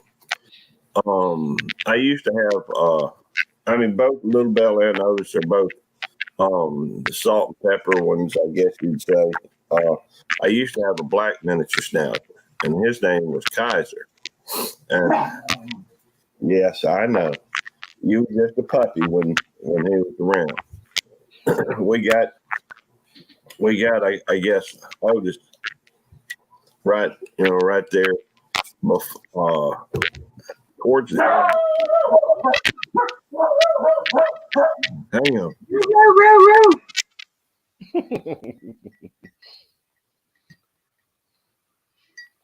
Oh, now they're in trouble. Poor Otis going to get put outside now. Mom, don't you use like the strawberry jello packet in there? Refrigerator jam. Yeah, when she does a green tomato jam. So I was asking her about the jello. I think that's what she uses. apple. One of my favorites. One of my favorite ever jelly or jam is called apple jelly. You try apple jelly? My Tasha, you mom ever makes apple butter. It's like try it? applesauce, but it's dark. Yeah, I'd eat apple butter, but I love Oh, apple. all right now. Said you can use whatever flavored Jello you like. I like apple butter. It's pretty good. I ain't had it in a while. My mom makes it. I could sit there and eat the whole jar at once. I believe it. That's pretty good stuff. By the way, either y'all got any like fruit trees planted up y'all's way? I've got lots of them, Gary. Lots of fruit. I got plum trees, apple trees, Macintosh apples, How many, cherries. how many fruit trees do you have? Or do you- Three plum trees. Okay. Two cherry trees. About six apple trees. The Macintosh apples. I got a over 200-foot grapevine, Concord grapes. Wow. Yeah. That's impressive. What else do we got here? Of course, we have crab apples and stuff like that, but you can use those for certain things. I have a fig tree or a fig bush. It's actually a bush. It's not a tree. Interesting. I don't think I've ever seen a fig bush. Yeah, well, I think it's figs. I'll have to show you when it ripens up. I'll have to show you the bush. I think it's figs, but Crystal says it's not. And my grandmother, she can't remember. I asked her about it. She goes, I can't remember planting that bush there. And I said, well, I don't know what it is, but it looks like figs. I'll have to show you and it just coated every year. It's just coated with them. So, but we have all raspberries. We have raspberries, strawberries, blackberries, all the blackberries. My grandparents, I'm third generation on here, Gary. So my grandmother, they did a lot of planting. Well, that's something you used to see, and I think that probably some folks are getting back to it. I don't think my grandfather planted two blueberry bushes. They were wild blueberry bushes, and he planted those over by his house back in around 1981 and 80 or 81, somewhere in that area, and they're still over there. We had quite a few different blueberries on those plants, although I think that me and Tammy may have missed the opportunity to get over there and get some, but I think some of the other family members, cool, Canadian fishing musician. Let's see. Good to see you. I'm sorry I get distracted and get to talking, and sometimes I just can't pay a whole lot. And getting baked with James, that's funny, because that usually means getting stoned. I think. Yeah, he does. He bakes. He bakes. Well, that's Gary, even better because I like eating too. He does a lot of baking cookies and cakes and all that kind of stuff. I didn't mean any offense getting baked with James. I swear I didn't. I don't. Hey, more power to you. And baking is a good thing. Whether you're baking the scones or, and the funny thing about scones, is I think I've only had something called a scone once in my life, maybe twice. And that was at this bed and breakfast type place up in Indiana. My aunts like going to. Of course, when I'm up there, I try to go with them places and do things. They always, they such good people. People up north, they are a little different than folks down south. But, they still good people. And I try to keep that in mind a lot of times. when I'm talking about folks in California and Oregon and Washington. You know, I used to have all these preconceptions about folks like that over there in them states because you hear all these rules and some of the stupidest things, but that's from governments. That ain't from people. Well, government's made up of people, but I always have to remind myself there's some good people out there too.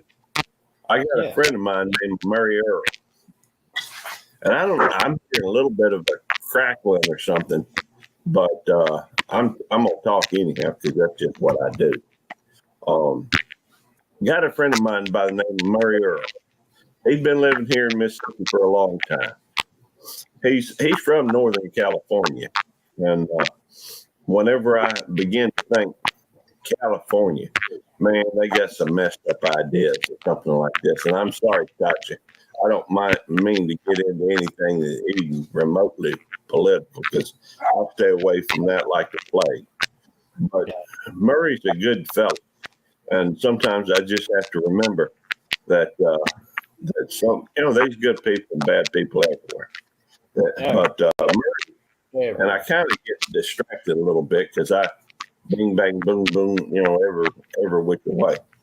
But Murray is just a real laid back dude, and he'll wear a t-shirt with like a shirt over it. When I was a youngin', I always just wore a shirt.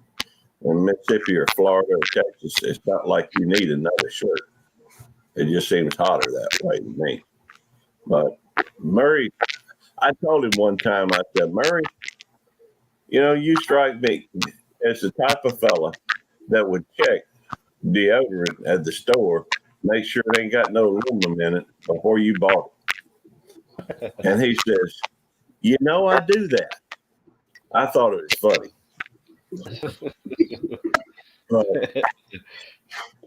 He's and I don't want to use the term tree hugger.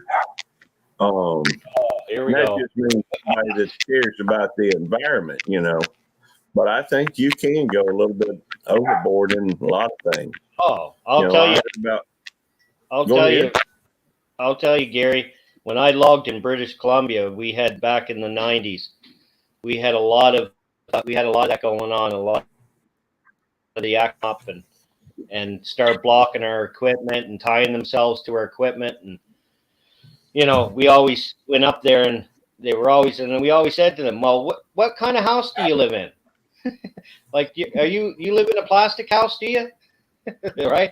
When you're writing your reports out, are you using you're using just lead, right? You're not using a wooden pencil by any means, are you? But they used to tie themselves to our equipment, and our boss used to say, "Well, go do your warm-ups, guys. Go get your equipment warmed up." And it was funny because 2 or 3, I at that time I was running a bulldozer, and they would be tied to the tracks of the dozer, and it would be funny because you jump up into the machine and you turn the lights on and crank that machine. I'll tell you, you want to see some people undoing buckles and undoing locks to get away from that machine. They didn't serve their purpose, in other words. Yeah. Well, I mean, if you think about it, even if they were in lead houses or if they were in, lead supposedly bad for the environment once the water gets leaked into the lead, and, you could, and according to California, I'm not going to say that. Well, yeah, I am. I got me a coffee mug one time that had some kind of a thing saying, according to the state of California, this causes, this, that, and the other thing. And I ain't saying that now don't get me wrong. I ain't saying there ain't no need for, a little bit of oversight on some things. But, definitely. What's up, Blue Ridge Farm? Good to see you. That's the thing with where I logged at. They BC has a forest management project, right? Like everything they knock down now, especially now, anything they knock down, they're planting 20 times the amount that was there before, right? Like they're, so, and we're already when I was out there in the 90s into the mid 90s, we were already cutting down old secondary, second generation lumber logs. We were already cutting it down, right? So, what's up, Bearded Eagle? I see him in here, and every now and then I get to looking to see some folks, and they just, good people, Tosh. You got some great people here in your chat. Oh, And of course on the panel, I think mighty highly of y'all too. Obviously, I wouldn't come back every day, which I do. So, Oh, we appreciate it, Gary. Yeah. Morning. Now, how's it going? the truth of the matter is, I think that is kind of a lost art. Maybe people used to be where they, and I can't say I'm any less guilty of it. But people used to, plant fruit trees in their yards, and it allowed for a nice sweet treat from time to time. And it ain't always necessarily, fruit trees, but fruit trees are something that can produce for many, many years. And the fact is, and I do have a tendency, I will admit, I have a tendency from time to time to get a little, go a little overboard, maybe. So, okay, sorry. Good morning, Numis Maniac. How's it going? Good to see you, Numis Maniac, or Skipper. Farm, how are you? Yeah, they're getting ready to go to the emergency room. Oh. Hope everything's okay, Mark. Yeah, really, Mark. What's the matter? I'd like to know. Yeah, I don't know. He just said not staying long, getting ready to go to the emergency room. Well, I hope I ain't caused him no pain through my talking. I don't think it's you, Gary. I think it's something that poor Mark's dealing with. Okay. Here we have one apple tree, and we planted 2 blackberry bushes, a raspberry, and 2 blueberries. Very and cool. I also have rhubarb. Now, we can't grow rhubarb down here. Well, it may be possible, but it ain't natural to have because rhubarb, from what I understand, is a perennial. It'll come back, year after year, but it won't happen down here, not in Mississippi. Now I went through, I guess, in 2020, and I started planting some fruit trees. I guess I planted 6 the first year, and last year I went a little nuts with it. By that, I just mean that I planted. What all did I plant? I think we probably have about 30, down at Mom and Daddy's. Now, 2 of those are pawpaw trees. Pawpaw is an interesting tree. It's native to North America. It is related to the tropical fruit trees, but it's native to the eastern seaboard. I guess I could talk at length about it, but I probably shouldn't. But I planted it. I've never even heard of it before, Gary. I never even heard of it. Really? Yeah. Mark, I hope they can do something for you. I'm sorry that you got to deal with that. I know that's very painful. Ooh. Kidneys. Oh, yeah. I remember you mentioning that now, Mark, that you were trying to. Right. I'm so sorry for you, man. I had family members, Mark, that's dealt with that, and I've seen men in my family 6'4" and huge, strong men drop to their knees because of those things. I've had kidney stones and get them from time to time. In fact, I've got one in my kidney right now, but it's kind of sucked back up into the kidney, and so it don't bother me, most of the time. Every now and then, like it tries to drop down, and that's when it really starts hurting. I remember the first kidney stone I had. Oh, that's my wife, probably. Hey, Nimbus Maniac, what's up? The Nimbus Maniac. Canadian, what's up? Good to see you. Hope you're dealing with the heat good. I know down here, I know you're in Ontario, Saskatchewan. Nemes Maniac, Ontario, Saskatchewan. You said Alberta is on one. Oh, Alberta. Way off. That's why Crystal tells me to shut my mouth all the time. I always think I know somebody's name. We went and visited Crystal's friends here, her best friend, the other day, and we haven't seen him in a long time. And her new fiance was there, and I called him. I said, "Hey, Ricky, what's up, buddy?" His name was James. His name was James, and Crystal goes, "His name's James." I said, "Oh, right." I thought he was a Ricky. Well, it's hard to remember names. I mean, even on here, Yeah. there are so many different communities, and our community is huge. You know, especially with all of them, because they all kind of come into one, no matter whether it's fishing, homesteading, cooking. You know, we're all one. Yep. Well, I can understand that. Trust me, I can definitely understand that. I don't like going there either. That's like my last resort, unless I absolutely have to. Yeah, me too. Same here in Canada. It's no different. You go to the emergency room, you're gonna wait. You're gonna wait forever before you see anybody, and you know. And not to be graphic, but kidney stones are like pee in glass. Yeah, I've heard of that. Like I said, my family's dealt with the mark their whole. You know, I remember men in my family. I have never had one. Knock on wood and jinx myself, but I have never had one ever. But I've seen what they have done to men in my family, and I don't want anything to do with it. Hey, Murph, how's it going? Yeah, Mark, I can understand that. I've had 12 surgeries from 2015 to 2018, so I can completely understand about 6 surgeries. Mine were all back to back to back to back, and all on my back. Yeah.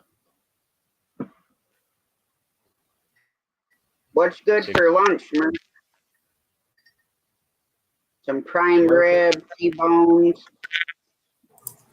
Smurf and Turf with Murph is in Canada too. I think in Newfoundland. Well, now watch this. He'll be. Oh no, I'm from the Philippines. I'll be completely wrong. Yeah, that was my wife. Hi, Ashley. Ashley Brady. What's up, Square? Oh, that's cool. I haven't thought about that. This morning. What's up, Ashley? You know, you ever sing that song, the Brady Bunch thing? Yeah. That was kind of cool. You know, the show back in the day. Yep. That sounds good, Murph. Tim Hortons. So yeah, he's Canadian. Newfoundland, yeah. Newfoundland, yeah. See, that's Surfing. That's better, actually. That's a check mark.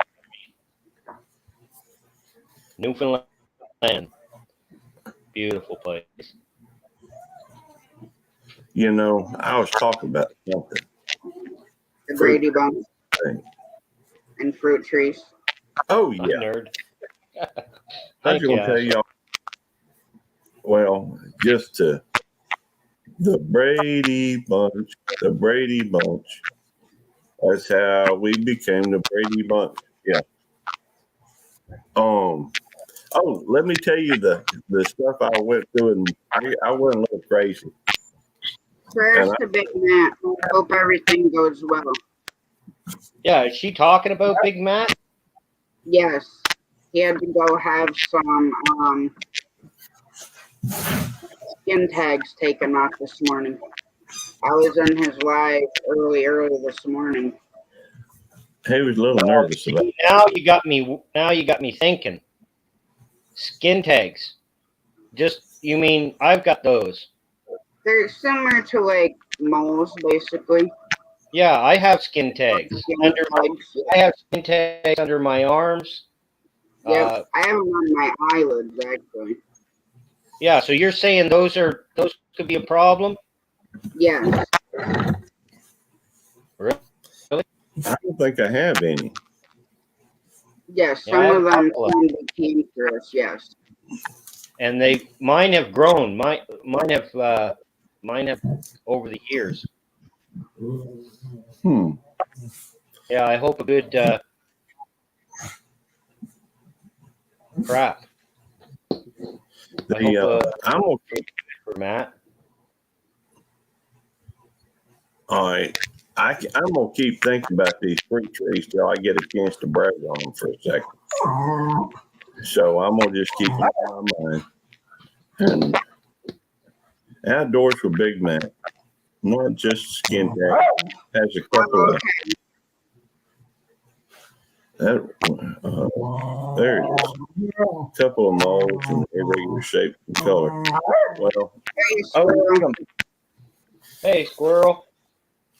Squirrel. Hey, Otis. What are you at, Otis? Oh, I don't know what's up with Otis. He's got water. I just fed him. I let him out. What more could a dog want unless they just want to be in my lap? I don't think he wants to be in my lap. He's still standing up while he's up here in my lap. A few months ago. But yeah, he was saying that this morning when he was live.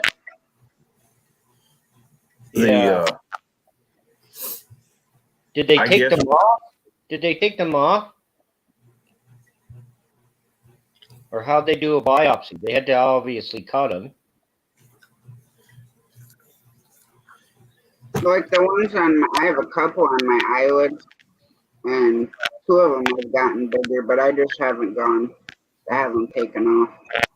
See, I didn't think they were. I thought a mole. Yes, a mole. You should be concerned about a mole, but I never knew about it because I have not quite a few, but I have them grown where places on my body that I'm not gonna, I have ones grown on me over the years, right? And I thought nothing of it because it looks like a skin. It looks like a skin. I just said, that's it doesn't hurt. Something you don't like society type situation. I get that. They're a form of benign tumor. They're hereditary. Well, my mom had some removed off her eyelid too. Hi, Judy. Good to see you. And Nick, what's up, Nick? AZ. Highland Homestead. Good to see you too. Cool down in Arizona, buddy. Because we got all your heat now here in Nova Scotia, Canada, Nick. We got it all up here in Canada. I love Arizona. I absolutely love Arizona. I drove to Arizona one time from Hattiesburg. That was a trip. Good to see you. It's just too early for me to follow it properly because this thing moves and I lose track of everything. Nemesis Maniac. Okay. So, yeah, because I have a few. So, but they are to be concerned about. I am concerned now. But. We got a fig tree. Sorry, Gary. Oh no, it's me. I can't help it. I'm a little obsessive at times, and I'm still thinking about these fruit trees. Let me just say them real quick, so maybe I can get it out of my system. I planted 2 fig trees down there at Mama's, but one of them, I think my brother ran over with the mower. So now we got 1 fig tree down there. We got 2 pawpaw trees. We put in 5 apple trees. We put in 6 plum trees. 3 sweet cherry trees. We put in some peach trees and some nectarine trees. Thing is, I think some of those were mislabeled. I know at least one of them that was supposed to be a nectarine ended up being a peach tree. And then we got what else? 3 pecan trees. We've got down at Mama's. We put in some thornless blackberry bushes. We put in some grape, Concord grape vines. There's 2 muscadine vines. We've got 6 blueberry bushes. 2 of them my grandfather planted over 40 years ago. We've got asparagus that, planted in the raised thing. I think I'm going to have to move that, though, because somebody hit it was the raised container. Good to see you, Johnny Small Pepper. Hey, take care, buddy. Yeah, I don't think I'm going to ask him about a nose job. Yeah, no, I don't think I'm going to ask Matt that. once they get over 6'3", that's it for me. I don't tell anybody anything after 6'3". That is funny. Yeah, I'm 6'2", and sometimes I feel like I'm 10 foot tall and bulletproof. Yeah. Oh, that was pretty common when I was a youngin'. I reckon I've kind of learned a little bit more about that. It's funny though. Most people say, most people never take advice. They only ask advice typically when they want you to answer what they think to begin with. And if you do, well, that makes them feel better about doing it. But if you answer differently than what they think, then, well, that'll never happen to me. So they go ahead and do what they want anyhow. Yeah. I've got one friend that he's always good about, taking advice. Usually he considers it very carefully because his way of thinking is typically if it's going to happen to anybody, it's going to happen to me. So, he's kind of an interesting fella. He isn't. He's not kind of. He is an interesting fella. His story's a really, really good story. He was, he is adopted, but his his birth mother was going to abort him. And he was, his adopted parents, they talked her out of, talked her out of aborting him. So they adopted him. And he is the best cook that I know. Nice. Now, that's not to say there isn't anybody out there that could compare to him, but I don't know of anybody that could. I've been to his house many times to eat, and it's always good. I've never had a bad meal at his house, and I've been there many times. Now, I've known him, I guess, about 20 years. And, now, Gary, Yeah. do you chum around with a bunch of the officers at work? Do you chum around with them off duty? Sometimes, but it's been a while since I have. My buddy Wallace, we used to go do stuff, and we used, we talked, and we still may. He's got some property down just outside of Natchez, Mississippi, and it's right. He's got, I don't know, 300 acres, something like that. Holy cow. And it's right beside a plantation. It used to be part of the plantation property. But there's a legend or a story written down somewhere that the fellow that owned that plantation, when the Civil War started getting close, he took all his wealth and took it out, supposedly, and buried it somewhere on his property. So now it didn't say whether that was gold or silver or, dollar bills or, whatever. But, I figure back then a lot of people's wealth was tied up in, metal and that type of thing, and probably livestock and that type of thing. But we've been talking about, for a long time, we've been talking about getting this. I like those stories. I got a metal detector. I like metal detecting, Gary? And I like those stories of that, because then you can go out. There's a few like that around here in Nova Scotia that I've actually gone to and took the metal detector with me and kind of scanned the area, right? And especially once you start finding stuff, then you look at, there's a show up here. There's a show, the island. They think there's gold, but they haven't found it yet. But they keep trying. They keep finding things. That's the thing with metal detecting is, once you start finding stuff, you get real curious, and you almost get the gold fever, how they used to say back in the day. You get the gold fever. That is a thing, because I know when I'm metal detecting on an old foundation or on the beach, and I start finding stuff. Next thing you know, Crystal's going, "Come on, are we ready to go home?" And I'm like, "No, not yet, just almost."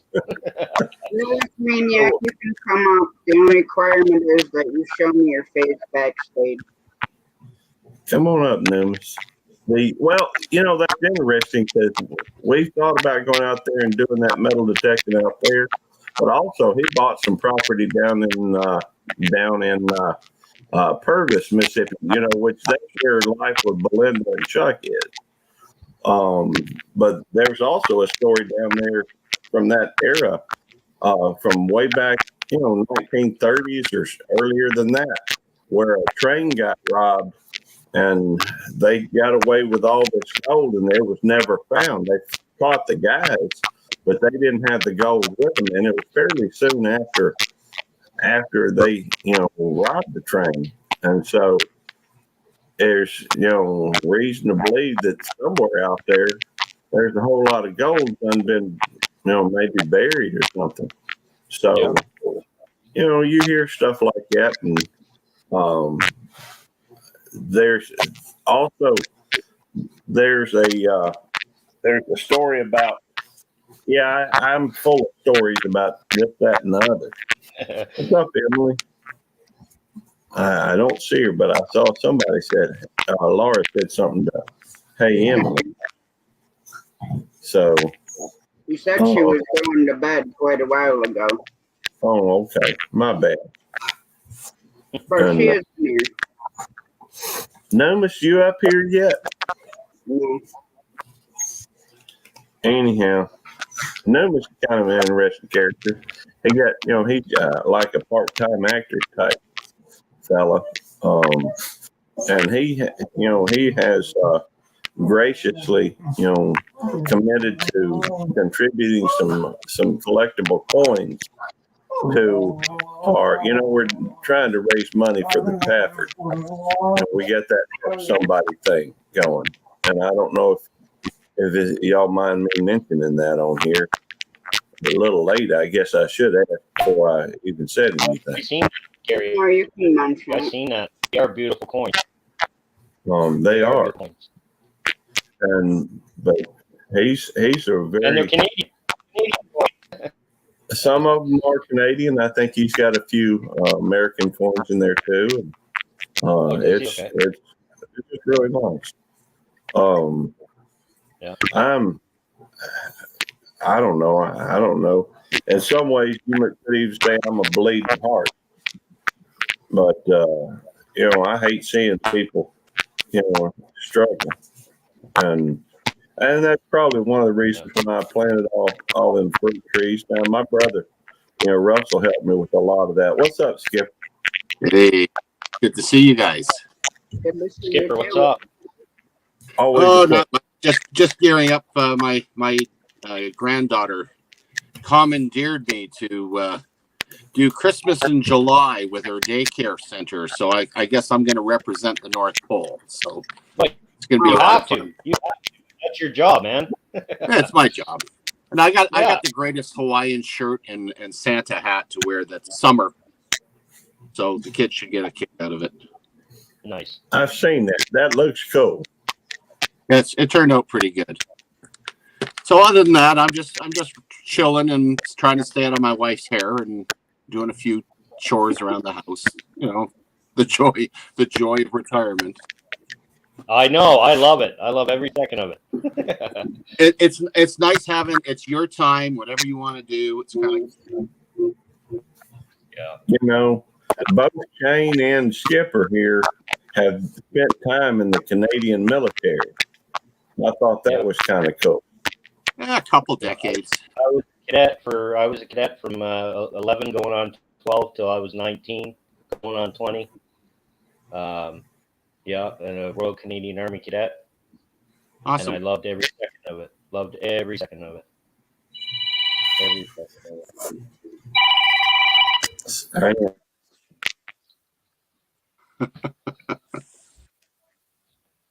Yeah, I think the Army cadets, actually cadets in general out here, are still very popular. The one movement that's really dying is scouting.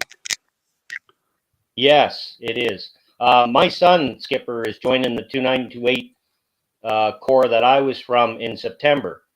And I'm becoming a civilian instructor because I was Chief Warrant Officer, Regimental Sergeant Major when I left.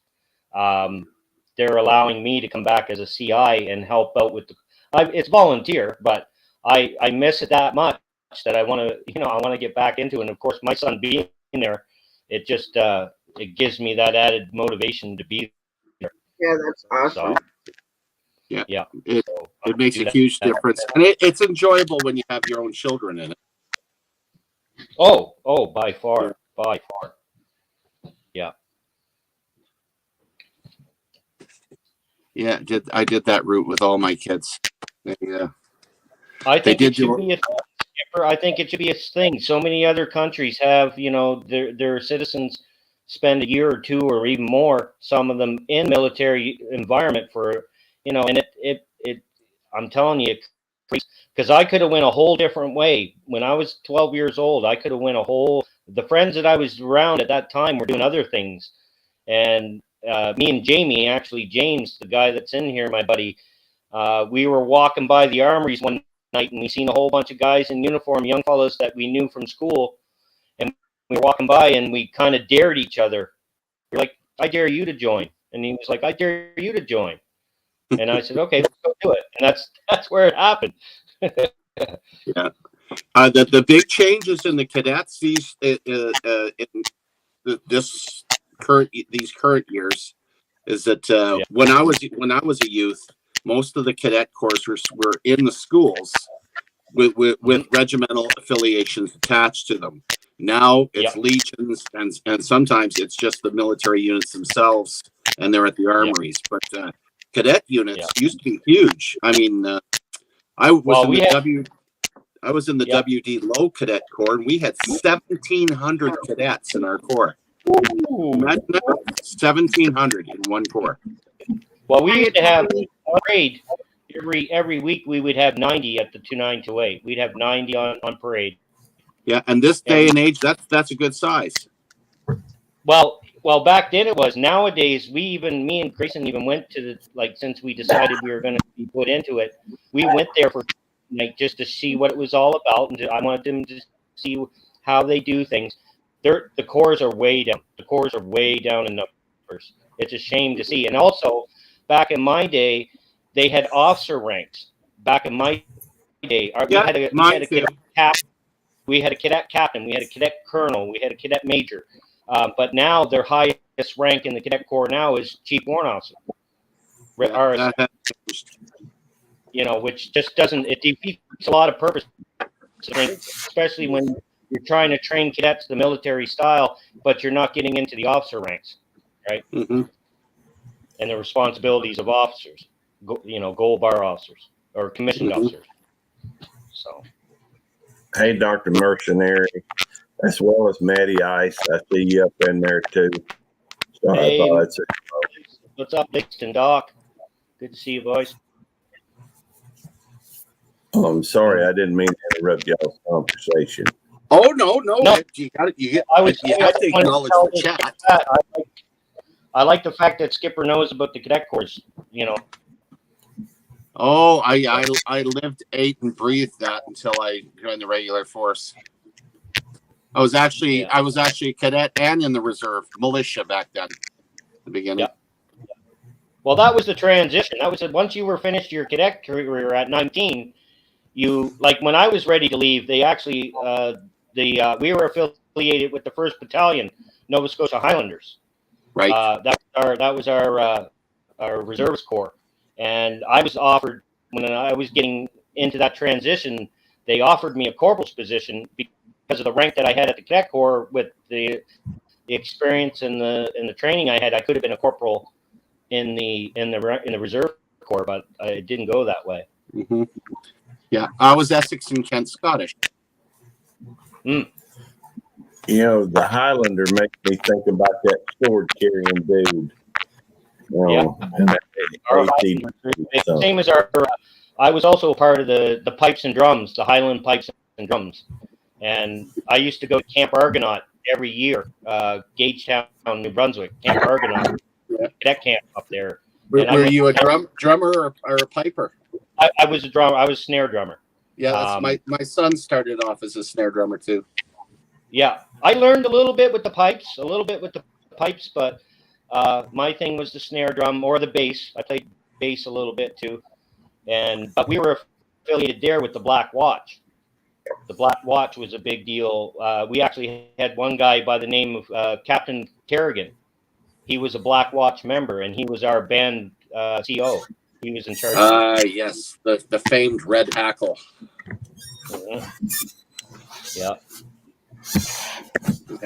You haven't lived till you march to the Highland Laddie. You think that they call them Highlanders, carrying swords. Mm-hmm. Trouble is, they'd be they'd be chopping on one another, I reckon, if they were Highlanders. Well, it all depends whether you're carrying a claymore or a clay bag. Yeah. Well, I'm just thinking about the video. Skipper, skin-do. The Highlanders always carry a skin-do in their sock. Always a skin-do in the sock. Yeah. Yeah. I don't know what a skin-do is. It's a knife sock that you never pull unless you mean to draw blood. You got to draw blood. The tradition with it is we had them and they were never taken out. But if you did take it out, you had to draw blood. You had to draw blood. Well, I guess you could cut your finger or something.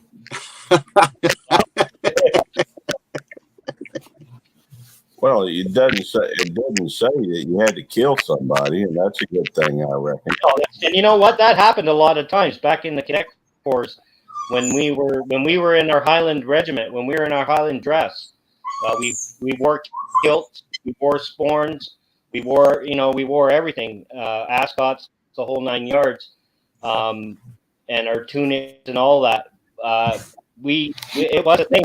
It was a thing, and we did get in trouble for it because we used to pull our skin-dos out, and we used to, we cut each other, and everybody would put them away, but then the COs would find out later that we were, and we'd be brought in, put on general duty, and.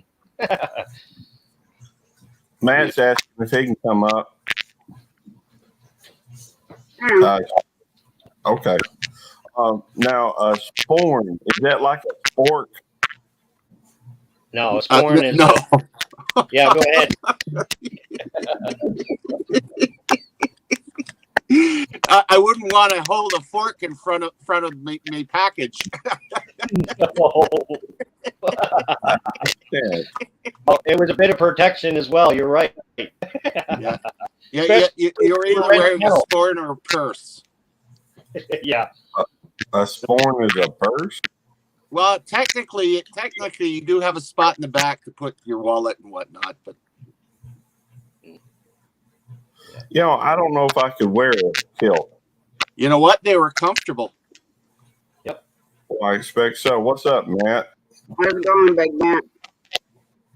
Oh, Big Matt, really?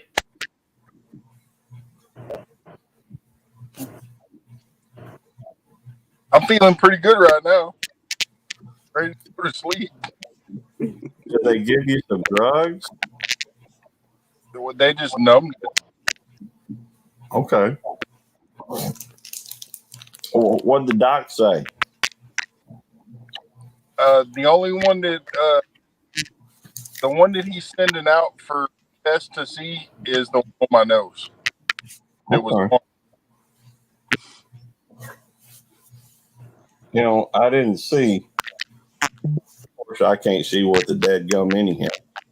But I didn't see, skin tag or anything on your nose. Yeah, I never noticed You, that either. you got a bandage on your nose?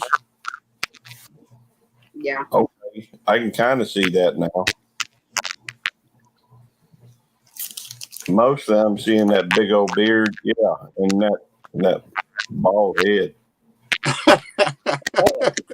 Oh, you got one up your head too. One, they took one off of here, from here, one on my ear, and one that was like that big on the back. Okay, cool. Well, here's our prayers, big man.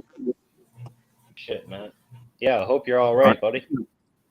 Are you in the driver's seat, Matt, or are you in the passenger seat? Okay, cool.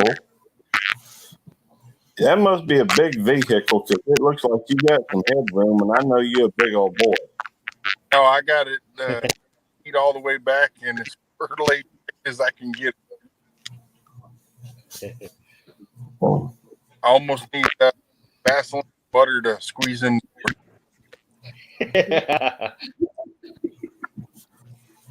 well, every now and then I like to go back and watch that video with you and Jesse. Yeah, that really puts everything in perspective, doesn't it, for everybody? Yeah, I mean, because Uncle Jess not a little guy by no means. Not either, no.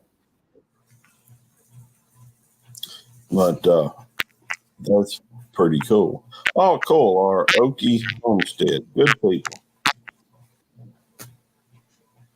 So, I just figured I'd come up for a minute and let everybody know that I'm still breathing. Well, that's a big plus. Well, He was pushing on my nose so hard, I told the doctor, I was like, hey, if you break, I break. Now, did you have stitches, Matt? Did you have to have any stitches? No. Okay. No. did they use one of them little knives in the sock? Cut them off? No, they used a razor blade. Okay. Was he a Highlander? At least? No. Or a rabbi. Closer to a rabbi. He was a little fat. I'd be a little concerned if he was a rabbi. I almost had to sit and have all this done in the chair because he couldn't reach with me laying on the little bed. He had to get to the pool. I'm like, man, I should be letting you do this or not. That's when you ask him, Matt. That's when you ask him. You've done this 100 times, right? Matt, I've been meaning to ask you something. I just hadn't thought about it until now when I'm talking to you. Now, when you go, and I'm assuming you've gone to one of these places, they have the rides and what have you, like Six Flags or, what is that, Wally World or, one of them places. Do you ever have issues trying to get on any of these rides? Yeah, most of them I'm I couldn't hear. most of them I'm too big for. Oh, Isn't that embarrassing? I've had that too, where I sit down in the chair and the guy looks at me and goes, "You can't get on. It won't close." Rats. I think just Matt's 6'9", right? So I think it's the height thing. You can't get on too much stuff when you're super tall because you could run a risk of losing your head. Well, there's always zip lining and bungee jumping. Oh, yeah. Oh. I don't know. I'd be mighty careful if I was that big about jumping off on a rubber band. Well, it doesn't always end like Joe. I just, of course, it ain't like I'm a big fan of jumping off on no rubber band anyhow. And I ain't. Hard part is if you're fat, you end up with your belly slapping your chin. Yeah. Yeah, whole lot can go wrong. A whole lot can go wrong. That's why I don't do that stuff. Well, I don't know why anybody ever want to jump out of a perfectly good plane either. Whoa, now that's fun. Oh, Cash is shaking her head, go, nope. You know what? It's not. It's only the last 35 feet that's scary when the ground rushes up at you. Because the rest of it, it's beautiful. Unless some idiot walks across your chute, that's kind of scary. Well, I'm scared of heights, so I ain't jumping out of no plane. Yeah, I'm in that same boat, Tasha. I'm not a fan of going anywhere so I have to jump or. I'm not jumping out of no plane. They probably don't have a parachute big enough to hold me. Oh, they got cargo chutes. That reminds me. I wonder if he would have a cargo chute. You know what? I'd love to get a hold of a cargo chute. They're great for camping. Yeah, that would be interesting. What we did, we went to a camp and we had all the tents set around the campfire, and we took this camp before we lit the campfire up. We took this cargo chute over the entire camp, tied it all down. One of the guys held the top up with a pole, lit the fire, and the heat from the fire raised that thing up, and it was like a giant dome. Wow. And it was pouring down. It was pouring down rain. None of us got wet. It was fantastic. That sounds cool. That would be cool.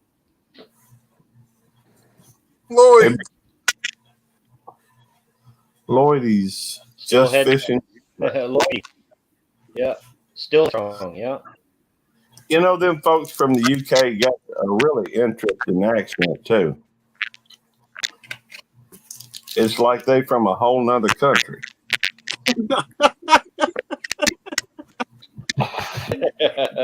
My wife is British, and when I sent my kids to school originally, I was getting calls from the teachers saying, "Do you have issues with children? Do they have speech impediments?" I said, "No, it's an accent." They picked it up off their mother. That's funny. I don't care who you are. That's funny. Well, you know, my mama is Rankin County through and through. She's from right here in Mississippi, but my daddy is from Fort Wayne, Indiana. And so I guess I get a little bit of both of them. When we moved to Houston, I know I told this story before, so forgive me if you've already heard it. But when I was in 11th grade, we went over to Houston. We moved to Houston. And everybody at that time was from Michigan down in Houston. I guess it's because the oil that was down there. Anyhow, we went into class and teacher asked me to work a problem. So I said, take this, do this, do this. All right, now take that number, put it over yonder. As soon as I said yonder, everybody bucked out laughing and started saying, you sound like a redneck. You sound like a redneck. Well, then I moved over here to Mississippi. And I said something about, we just got here to Mississippi. And so I enunciated the whole thing. And so they said, you sound like a Yankee. You sound like a Yankee. And so it don't matter where I go. People ain't happy with my accent. It just don't make any sense to me. But what can you do? Yeah, I've had a few issues with my accent down in the States too over the YouTube time I've been on YouTube. A few of them said, "Hey man, if you said that down here, I'd punch you out." I was like, "Hey, hold on. I'm from Canada. I'm from Nova Scotia. We have a different accent.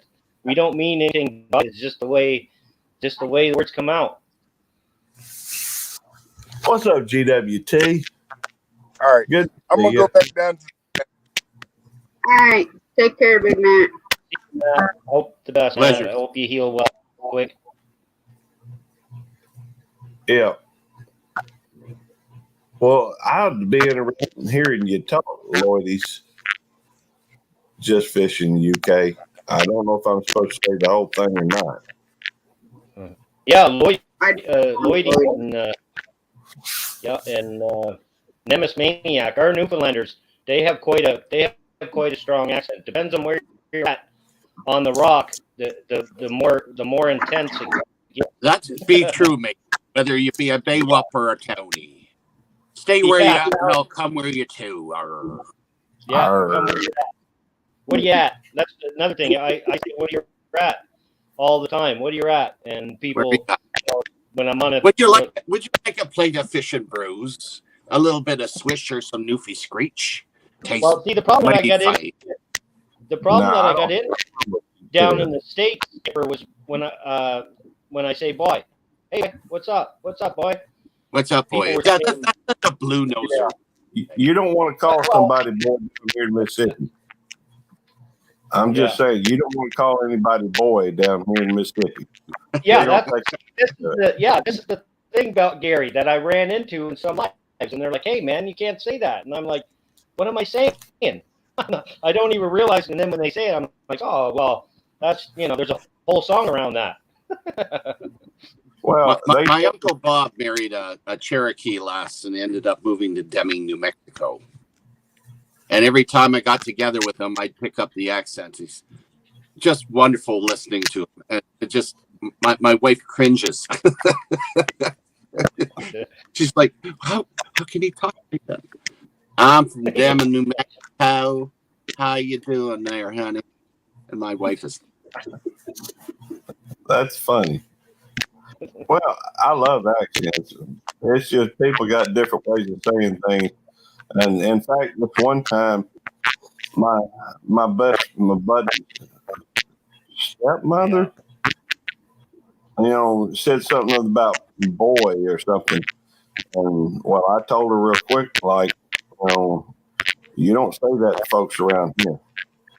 They just, that I don't know if it's like a challenge to your manhood or what, but it's definitely around here. It's looked at as a sign of disrespect. Yeah, that's what I found. I'm not a ready cookie from Billingsgate Market. I got it. CFM's Queen. That's another thing. You're right. The more beer I have, the louder I get, and the stronger my accent comes out. The more I have. Yeah, accents are fun. Yeah, Passion knows. Yes, Passion, you have an accent. You may not realize it, but everybody got an accent, and it just means that you sound closer to the folks around you. And here I thought it was because you stood outside in the sun too long. I get about that too, Skipper. I guess if you do that long enough, you could have a stroke. And that would affect how you talk. It would. It would. I do pick up accents quick, like when I lived in North Carolina. And my daughter was 2 when we moved down there, so she still has the southern northern mixed accent. It'll happen. And just the way people phrase things. Talk together, right? I did a whole series of videos on how to speak redneck.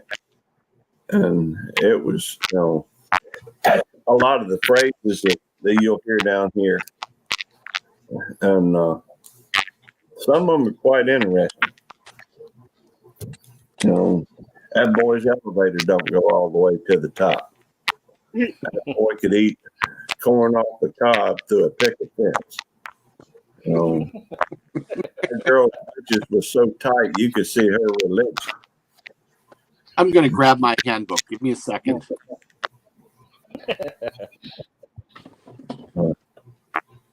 When you say stuff like that down here, people know what you're talking about, but it's, can be kind of interesting, I reckon.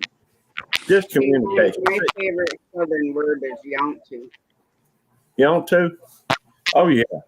That's common. I like that one, too. Or over yonder. Yeah. I still use both of them on occasion. Excellent. folks around there look at you funny when you say it? Yeah, the one story they find funny is when I was living down there, I went in Walmart and I seen this hat like box where they have all the hats, and it said toboggans. So there's a Walmart employee standing there, and I'm like, go to New York and see what happens when you ask for a toboggan. I said, they're going to give you 6 to 8 foot wooden sled to wear on your head. And then I was asking for a garden hose, and they had no idea what I was talking about. Really? Like, oh, you mean a hose pipe? Oh, jeez. I'm like, no, a pipe doesn't bend like a plastic pipe doesn't bend like that unless you heat it. I said, this is a hose. Roll it up. He's like, yeah, hose pipe. Okay. Yeah. See? Where was that? North Carolina. Well, that struck me as being a little strange. I would thought everybody knows what a garden hose is. That's what I thought too, but Yeah, hose pipe. when she said that, I was like kind of dumbfounded. I'm like, what the hell is a hose pipe?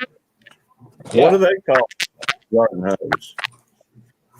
Here we just call it a garden hose. Yeah, here too. We call it a hose pipe. Or a water Well, hose. Something I think is kind of cute is when Canadians say toque, for like a toque. knit. Which I think a toque actually has the earmuffs on it, don't it? There we go. That's a toque. That's a toque. That's cute. I've got an open mind. Miss Rebecca sent me one, and I'm gonna have to open it up. I got it right here. I just, I was Water trying hose. to wait. Garden hose. Yeah, you're right. I was trying to go through. How to speak Southern. There you go. I have a handbook every time I go down below the 49th parallel. I can bring this out and. Now, what is that? Show that. I'm sorry, I was looking away when you showed it. How to speak Southern? Oh, cool. That's awesome. I think I saw Otis in that on that book. Like the word phrasing. Very cold. Shut the door. It's phrasing in here.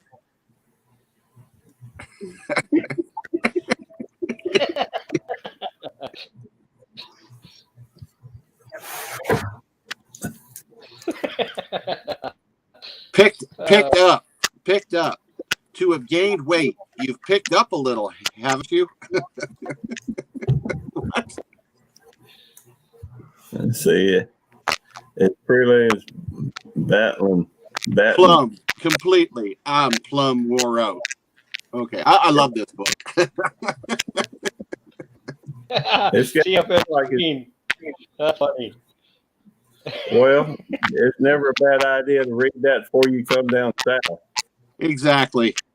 The last time I was in Fort Benning, Georgia, I made the mistake. I went to a restaurant in Columbus, and they had on the menu chicken and chips. And of course, being Canadian, I said, "Oh, that sounds good." I said, "Can I have chicken and chips but put gravy on the chips?" And she said, "Are you sure?" I says, "Yeah, I'd like some gravy on the chips." I ended up with chicken with potato chips with gravy on it.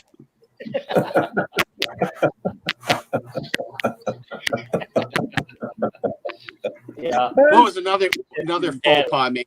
Oh yeah, the first time I ate grits. Oh man, there I was sitting in the this is in Fort Benning, and I get this bowl of grits, and there I got throwing the sugar on there and the milk on there, and the guys next to me go, "What you doing? You fool Canadian!" And he had to educate me on how to eat grits. I've never had them yet, Skipper. I've never had grits. You get a bowl, you put some sand in it, add a little butter, and that's what grits taste like. basically like mushy corn with butter. Hey, grits are awesome. I had some grits yesterday or day before. You know, sometimes you just got to throw just a little bit of pepper in, and depending on who's fixing them. Oh, and cheese grits. Good night in the morning. That's awesome. Okay, well, you know what? They taste better than the British mushy peas, and I don't care what anybody says. Mushy peas are disgusting. Yeah, I'm not. They taste like like the peas were soaked in baking soda. It's like. Bleh. Hi, Irene. How's it going? Yeah. Hey, if it was bacon grease, I could get down with that. Oh Bacon. hell! You put bacon on anything, you can eat it. Like split peas. Like we down here, they make split peas and. Oh no! These aren't split peas. These are mushy peas. They call them. Yes, ma'am, Judy. Them cheesy grits, man, those are all good night. Hey, I tell you what, if you ever get a wild hair, get you some of that pepper jack cheese and make you cheese grits out of that. See, I've tried them 5 times. I've tried shrimp and grits. I've tried grits, with like breakfast. I've tried cheesy. I've tried them with butter and pepper, and I cannot do. Now I can do cream of wheat, but I cannot do grits. Yeah, see, I'd have a tough time with it too, Tasha. I'm not a fan of porridge. We call it porridge up here. Does everybody else It call ain't it porridge, it's grits. Yeah. I'm just saying. No, there's a big difference between grits and porridge. Oh, is there? Okay. Yeah. Yeah. Grits are gritty, hence why they're called grits. Man, you get me where I'm thinking about going to the store and getting me some grits. Well, that's for you, Gary. You can have all the grits in the world. Well, I tell you what, if we ever sit down to a meal and breakfast, you just pass over your grit. I'll be all Okay, right. buddy. Again, if somebody else makes them. Lloydie's doesn't agree with me and my mushy peas. Typical grit. Pork rinds. I've never tried pork rinds. You guys eat pork rinds in the States. Oh, fried never pork had rinds? pork Yum. rinds? Oh my gosh. I've never had pork rinds. You can make them yourself. All it is basically almost like crispy skin. Like when they take the skin off the pig, you got that little bit of fat under it. That's basically what it is. It's cooked until it's crispy. And like these ones, the chicharrones are a little bit harder, and they have that little bit of layer of fat on them, and they're so yummy. Yeah. Well, another big difference is, boy, do the Brits love their curry. Holy crap. I don't mind a little bit of mild curry, but the amount of curry they eat over there. Oh. Good morning, Steve. How's it going? You feeling any better? Hey, Steve. Hope you're feeling better, man. Hey, it's Miss Steve. What's up? How's Miss Donna feeling? Okay, well, explain to me what mush peas are. Are they like smushed? Like smushed, like you know what? We buy them by the can. Actually, I'll show you what they look like. I'm gonna grab one. I'll show it to you. Right. Yeah. We actually have them here because my wife eats them. Yeah, I was gonna. Yeah. Apparently, my wife done got into my cheese or my vinegar and salt pork rinds. I haven't tried the salt and vinegar ones yet. Oh God. Oh my God. The barbecue ones are good. I'd be dead if I ate those. I'd be dead. We got us a mukbang now. Yeah. Can you make them into fried eggs and put it on toast? They are good. Not burnt toast like Ronnie likes either.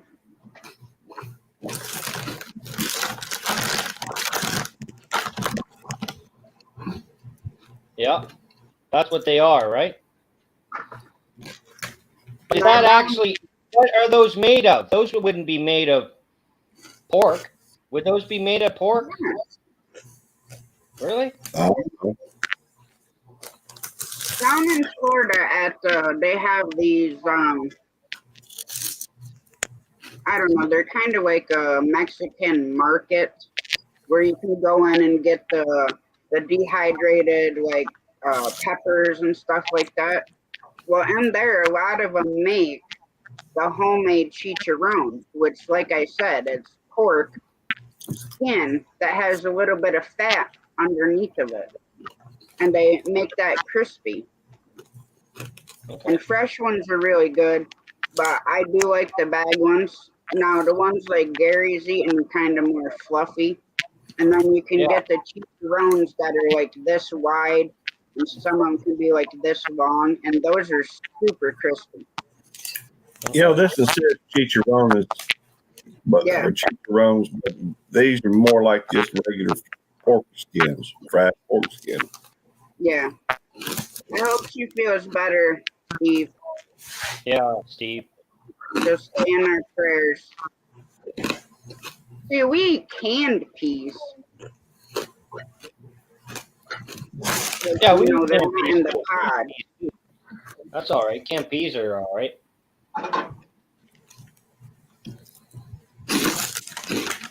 I like mushrooms, if that helps.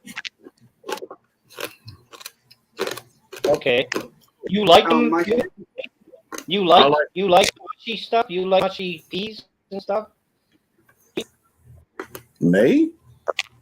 No, Judy. She says she's telling us what they're made of, and she says she likes it. I think. I don't know. She says they're overcooked and turn to mud. I'm hungry. You guys realize that? Gary eating, making me hungry, and then you guys talking about it.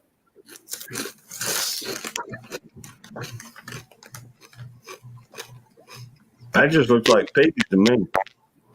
Yeah, but these are made in Liverpool. They're probably not the best. They have marrow fat and mint and sugar and salt. They boil the hell out of them so they're mushy peas. And as far as I'm concerned, they taste like baking soda. So they're gross. Worse kind of baby food. There's split peas too, and with ham in it. And basically, the peas are like overcooked and they turn to mush. Pretty well. I was asking if it was like split pea, but we don't put sugar in them. Like salt, pepper, butter, and then you get the salt and stuff from the ham. See, if I had my choice, okay, I don't mind regular peas, but for me, I like split pea soup. I love it with ham. Delicious. Especially the French Canadian style split pea soup. That's delicious. Now, what's the difference? I think it's palate and what you're raised with. Because this stuff here, my spouse loves it, and me, I wouldn't even feed this to a dog. That's why she likes my cooking so much.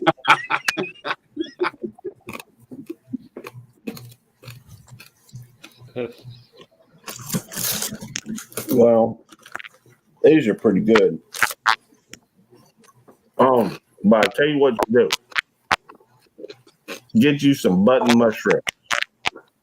Wrap them in bacon. Yeah. Have some with Worcestershire sauce. Just sprinkle just a little Tony Chachere's over the top of them. Put them on a broiler pan, and you can either put them in the oven or you can put them on the grill. Wait till the bacon crisps up. Man, that's some good stuff. Now, are you talking Worcestershire or are you talking HP? Well, since I don't know what HP is, I'm talking about Worcestershire. Okay, Worcestershire sauce is actually a fish sauce, believe it or not. A what? Worcestershire is actually a fish sauce. Oh, I know. Yeah, originally came from India. I ain't too worried about the fish in them because I can't taste this fish. Oh, you don't taste the fish. It's just salty. Well, just like a lot of people use anchovy paste and a lot of different things, and you can't taste that either. That's right. I love anchovies, but a lot of times people use it in I've seen it used in spaghetti sauce, and you don't taste it. It's just there for like the salty flavoring of it. Now I hear they use that in ketchup too. Oh, ketchup's universal. It's because it's got vinegar and sugar and tomatoes in it. I actually make my homemade sauce. I always put ketchup in my spaghetti sauce. That reminds me, I got some spaghetti in there. You can't have ketchup either, can you, Shane? No, can't eat it. Yeah, we CFM we use Worcestershire sauce in Caesars as well. What's a Caesar drink? A Caesar? Typically vodka, tomato juice, and Worcestershire sauce. And Canadians like using clamato soup, which basically Don't they put Tabasco sauce in that too, Skipper? Yeah, they can't. Depends on how much heat you want. See here, that's called the Bloody Mary. Mm. You do your tomato juice, Worcestershire sauce, Tabasco. I use horseradish, like the juice of it, and I put that in it, and then you serve it with a stalk of celery. Actually, that would be constituted as a Bloody Mary. It's the big difference, I think, between a Bloody Mary and the Caesar is the clamato, which basically, to me, it tastes the very same. You know, it's always try to make it a point to stay away from catching clamato. Just saying. Hey, Kitchen, what's up, Tony? What's up, man? Good to see you, We buddy. try, Tony. That's what's good about our lives. We have to keep it funny. well, yeah. Good to see you, Tony. Well, you know, I try to stay away from all those STDs. STDs? Wait, you said something about clamato. Isn't that some kind of STD? No, it's different. Belt loop is different. Buddy. It's different, man. Oh, well. It's a little different. It's a little different. I'll say. Wouldn't want that dipped in my drink. No, me neither. Me neither, friend. I think one doesn't, Gary. I'm pretty sure, bud. Yeah. One you don't need antibiotics for. That's right. Yeah, one you don't need a doctor visit after. No. Anyhow, oh, I was going to tell y'all about the. No, never mind. We done passed that. That's on back. I was going to tell you about them fruit trees, but I think I already did. Yes, you did. So, all right. How's I reckon Tweety? How's what? Tweety. How's Tweety? Oh, Tweety. He's Tweety. He just, you know, I don't deal with him any more than I have to. He's a mean rooster. Hey, if I had my choice. You make sure you do it right. Oh, I remember now. There's something I was going to talk about. Y'all ever, you know, somebody was talking about that curry. Somebody was talking about curry. Oh yeah, I brought up curry. Yeah. What about it? Well, y'all ever seen this fella named Alton Brown? Alton Brown used to have this cooking show called Good Eats with Alton Brown, or just Good Eats, maybe. He made this curry chicken pot pie. That, man, that's good. The first time I ever made it, I had to, you know, I made it and then ate the whole thing. And it was so good that I had to go make me another one. The only trouble was I was out of chicken. So I just made it without the chicken. Tony. This is what happens at the truck stop, Tony. This is what happens at the truck stop. You're at the truck stop now, buddy. You're not at the coffee shop. I reckon that can make a big difference. But Hey, Nomus, you on there up and up here. That's interesting. He's good. He's He is. He's good. He's good. Well, you know, he obviously can multitask, and that's a good thing. In my occupation, you need to be able to multitask. Yeah. You know, when I'm at work, I have to multitask. I tried to do it out here, but I gave up on it. You know, because I typically, well, I'm not sure that I do anything particularly well. I gotta shut my camera off so I can eat my fried egg on toast. But hey, go ahead and this is a mukbang and everything. After all, I think I'm leaving the mic on. we all ought to, get something to eat and eat while we, talking, even if it's just chips or something. There you go, Skipper. Skipper.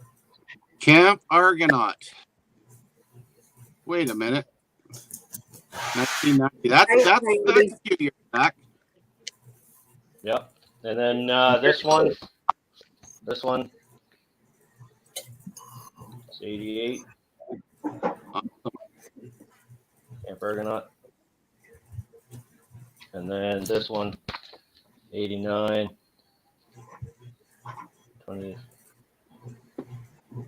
20th anniversary. Yep. Yep. 88. That's what you need, Shane. A nice egg, fried egg on toast over easy. Yep. That looks so good. But you probably ruined it. You probably put stuff on I can't eat. No, I didn't. It's just dry toast and egg. That's it.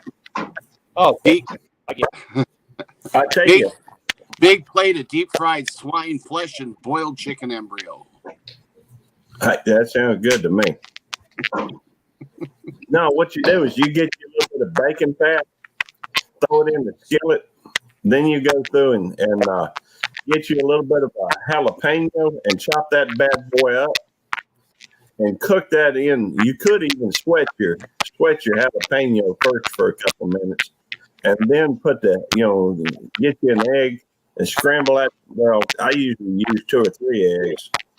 Scramble that up pretty good. Maybe chunk up some ham and chunk that in there, or bacon. You could cook the bacon first. But throw that in there with that egg. And if you want to do it like one of them little rolled up things, throw just a little bit of pancake batter in there. That's how they do it to the local, pancake house. They go through and add just a dash of pancake batter. It helps it hold together, gives the texture a little different. I know at the IHOP, International House of Pancakes. What's up, Laura? Hey. Yeah. Gary, if you want to try something really interesting for breakfast, get yourself some halloumi cheese. Halloumi cheese.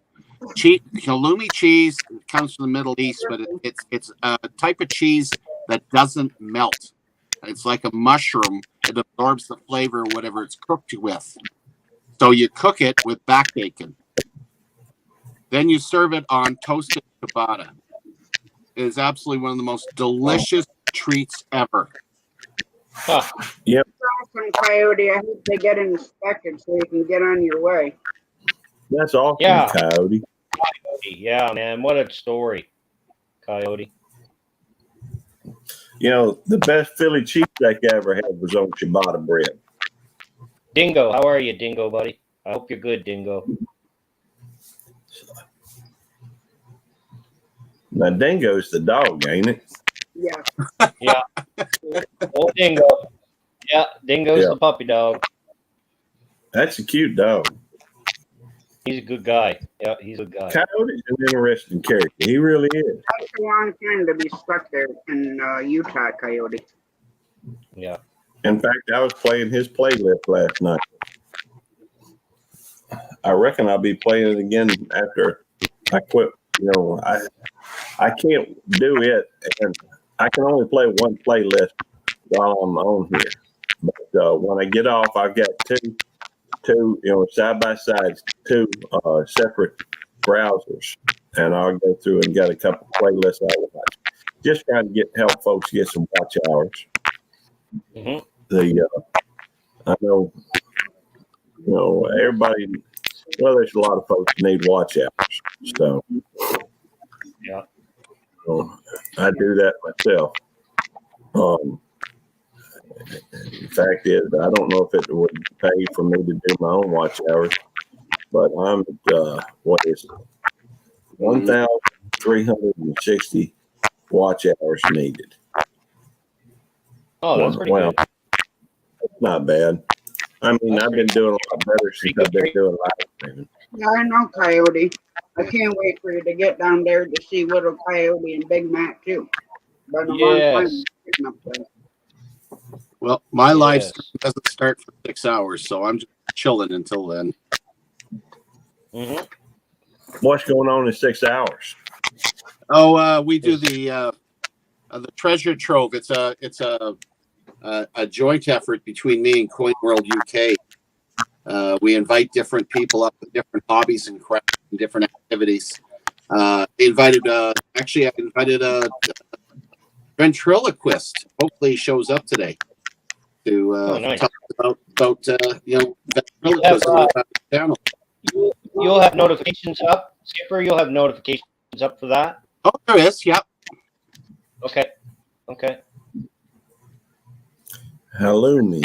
I'm like, do they sell that in the States? And if so, do they sell it? Oh, I get mine typically at Safeway. Okay. Safeway down. I'm gonna have to look for that. Personally, I like, there's several different cheeses I like. Of course, a lot of folks don't think that American cheese or that Kraft sliced singles, they say that's fake cheese or something, but it sure tastes good on a burger. Oh, Kraft? Oh, yeah, Kraft is good. I like Kraft sliced cheese. That's all I eat. That's all I eat on my burgers and hot dogs is Kraft cheese. Well, it readily melts and it tastes good. And it melts just perfect. Too, but my wife only eats cheddar. Oh, yeah. Oh, now I tell you what, we made some jalapeno poppers the other day. Now, we did mix some cheddar with some of that cream cheese and stuff them jalapenos with it, and then just wrap them in a little bit of bacon and bake them. Yeah, I'm still suffering from heartburn listening to you talk about that the other day. Like, holy cow. It was good. I'm sure it is. I used to love the hot foods. Now I have to take Deco and eat It ain't bland hot. stuff. It ain't hot, Skipper. It really ain't hot. I mean, its taste is awesome, but it ain't. I don't eat hot stuff. That's the reason why it took me so long to eat a jalapeno popper to begin with. Y'all got to eat hot wings, and I love hot wings. Well, y'all got a Burger King up there? Yeah. Well, yeah. Oh yeah. It's class restaurant. I don't know. I'm just saying. Burger King's got to where they even start. They even sell jalapeno poppers now. Really? Yes, sir. Now, I don't think they're quite as good as homemade jalapeno poppers or the poppers you get in a lot of other places. But, it'll kind of give you the taste. It ain't but like $1 or $2. You ought to stop by Burger King sometime and just ask them for a jalapeno popper. Put one in your mouth, chew on it a little bit. If you think it's too hot or spicy, spit it out. But I'm telling you, they ain't hot. Yeah. See, when I went down to the States, I did stop in a Burger King, and it was huge, absolutely huge. And I come back up to Canada here, and I'm going, we're gypped. What the hell? They're always ripping us off. Smaller. Well, they used to. Of a Big Mac now. Look at the size of a Big Mac now, Skipper, compared to what they used to be. Oh, I know. Guess what happened the other day? And you'll understand this because you're Canadian. I went to Tim Hortons, had myself a chili. they don't give a full white roll anymore. They only give half. No. They cut it right in half and gave you half. No. I don't know anything. I'm like, what the heck? Those I dirty tell you buggers. what that makes me think about, though. They got this place down here called Lambert's Cafe. Now, there's only 3 of them. One of them's in Tyston, Missouri. One of them's in Foley, Alabama. And one of them's in Branson, Missouri. And it's home of the throwed roll. It's maybe just outside of Branson. I've never been to that. I've been to the one in Tyston, Missouri, and I've been to the one in Foley, Alabama. Did you say Oh, Brampton? Branson. Oh, Brampton. You know, where they got all the music and that type of Hey, thing. Retro. What's up, Retro Arcade Music Man? Good to see you, Ram. But they got these. That the name of that place is the home of the throwed roll, and they'll chunk these rolls to you, across the room, and you catch them and throw a little bit of butter on them. They're awesome. They also got these things called pass-arounds, and they'll bring like fried okra right over to you, and you put down like a little paper towel or something. They'll put your, the okra right there on your. I like okra. What is Oh, I okra? do. What is okra? Have you ever had chicken gumbo soup? No. You've never had chicken gumbo? Oh, they have them in there. Okra. Yeah. It's like a staple. It's a what did you say? Oh, it's a staple. Hang on, I'll show you. Okra. Oh yeah, it's a staple. It's a staple. Yeah, it's typically an ingredient in gumbo. Is it a plant? Yeah. Okay. Man, I got some okra right here. Woo! Man, it's good.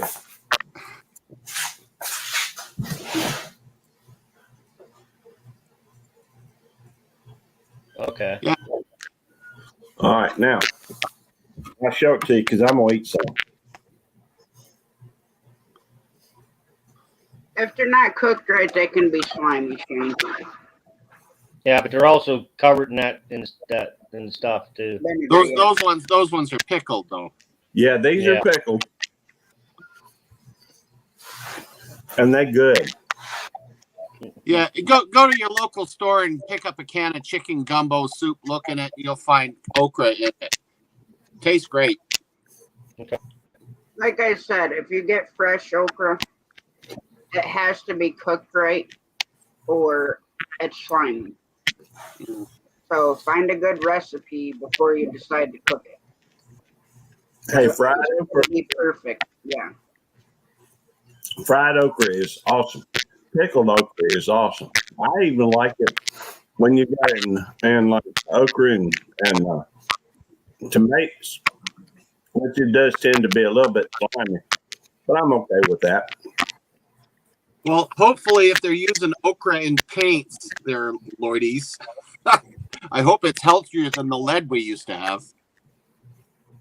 Also, you can paint. No way. Huh. We're going to go another 15 minutes. I think he's talking about herb. There's a color called ochre. Do they make ochre? I've heard of ochre.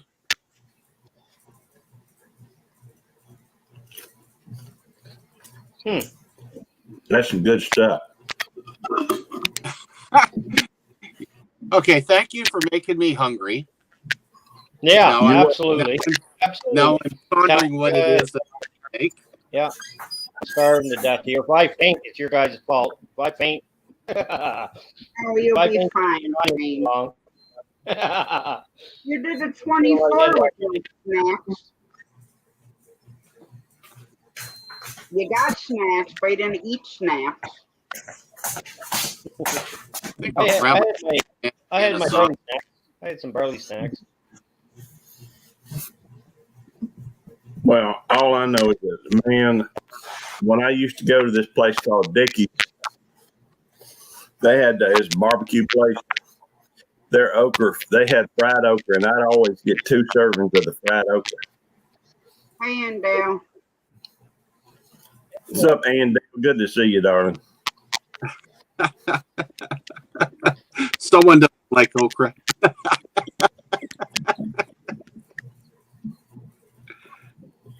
I got to go if y'all keep talking about the O word before I throw up. You Not- just ain't. Well, there's certain things that some people like. For instance, I eat most foods. I cannot handle liver. I just cannot stand liver. And my mother was a chef. She made the worst liver. No, I like okra, or I like liver and onions. Yeah, I do too. But No, it's got to be give me a big pot of stewed oxtail. Oh my God! Oxtail's good. Oxtail's good. I like oxtail. Oxtail is one of the most delicious meats you've ever eaten in your life. What's up, Hoga? That's crazy. I've never tried an oxtail. It's we used to get them for pennies a pound. Now, if you want to get 4 or 5 of them, it's like $50. It's ridiculous. That reminds me. I don't know why it reminds me. I guess because you could, from what I understand, you could go to the store and get. I hear that they used to throw oxtails away. Yes. But it makes me think about going to the butcher. And the butcher, you can literally go to a butcher and get hog brains. Hog brains have this thing, I think it's called tannin in them. You can use that. There's this thing called brain tanning. Yeah, you can use it for tanning. Yep. And I've never done it, but I want to try it at some point. Where you go through and supposedly every animal out there has just enough in their brain to tan their hide or their skin. And so I've been thinking about getting me some deer skins and try tanning them. I wouldn't mind getting like a buckskin outfit, like you see in the old shows where folks would be wearing buckskin breeches and buckskin outfits and that type of thing. They look comfortable. I can see you as Daniel Boone. Hey, Huga, I have a problem with my mower too, so it's going around. Normally, when they do the brain tanning, they use the brain of the animal to tan. Like if you're doing deer, typically use the deer's brain, but I imagine pig brain would do the same thing. Yeah. Well, some people, replace just because it's easier to get a hold of, I think. Obviously, sometimes people get a hold of the skin and they don't have access to the brain. So, Huga, have you tried pulling out the spark plug and checking it, make sure it's okay? I mean, I don't know what it's doing, but and if you check, make sure it's got gas. And some, yeah, mower had an issue too, so it's kind of going around. My mower works now, but there was an issue.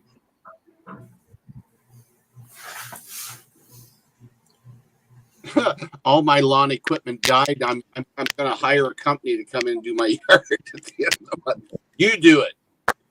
I'm almost to that point. You pick up the dog too. Yeah, I'm almost to the point to hire a kid to do it.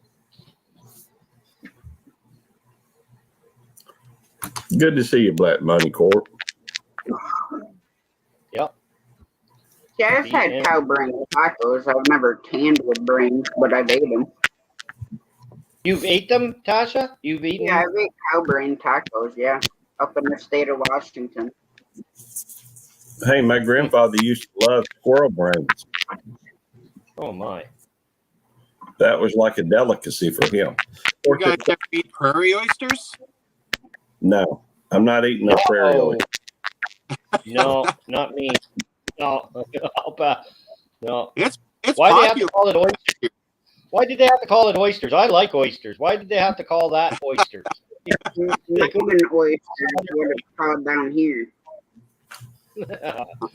Some prairie oysters with a side pemmican and some bannock. Mm, Bannock? I love bannock. I love bannock. I don't know what bannock is, but it sounds like it ought to be a movie. No, it's on level bread. It's really good. Yeah, you can do bannock twists. You can do Indian bannock. You can do Eskimo bannock. There's all kinds of doing it. What is it though? It's bread. Oh. It's just an old level bread. It's got no yeast in it. It's got all the ingredients, and then it's really dense. It's really, really dense. Oh, all right. Great and for camping. You can add stuff to it. It's good. I love it. But that's something my grandmother used to do. That's a tasty treat. Bannock burgers with bison. Oh, that is bison is pretty good. Yeah. Yep. You know, Drunken Chef did a thing with some short bison ribs. Well, I don't know if they were short bison ribs anyhow. Not too long ago. Yeah. God, even my snowblower is broken. Boy, I got a bunch of stuff to get ready.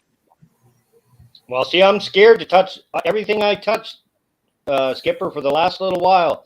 Has all my lawn equipment, my rotor tiller from the start of the year, everything I touched broke. So I was like, okay, I haven't touched my snowblower yet, and I'm scared to. Yeah, my cord ripped right off of it, so it's broken inside. So I got to take it apart, put a new cord on it. Yeah. And my baby, I swear that was built in 1900. Boy, when I start that thing, the whole neighborhood knows. That's a good heavy snowblower is a good snowblower in Canada. Yeah, it is. Heavy one, because the new ones making now, the new ones are so light they just don't have the bite. They just can't do it. Oh, I got a Mastercraft, an old one. You get 4 feet of snow here. You want a really snowblower. Yeah. Well, ladies and gentlemen, my stomach is freaking growling. Thank you. You're welcome. So I'm going to let you all go. I'll be back here at 5 o'clock. So we'll see you. We'll see you then. I then. did share your live link in chat too, Skipper. All right. Thank you very much, Tom. You're welcome. And you guys have a great day. We'll catch you later. Take care. Take care, Skipper. Well, I understand. I'm feeling like I need to go get the restroom myself, but I'm holding off a little bit. Go eat too now. I gotta go tear my kitchen apart. We're gonna go another 7 minutes, and I'm gonna shut it down so I can go check my chickens and take a nap. Well, let me just say that I'm not hungry because I've been eating all along. See, so that can help other folks see, what it looks like to eat and talk. Take care, Judy. Love you guys. Take care, Judy. Rich, all right, buddy. Well, I'm gonna go ahead and drop off, and I've enjoyed it as always. Shane and Tasha and Shane, y'all good people, and much pleasure, much enjoyment. Always, the go-to place. Yeah. And I'll see y'all, I expect, tomorrow, maybe later today. Who knows? We'll see later on.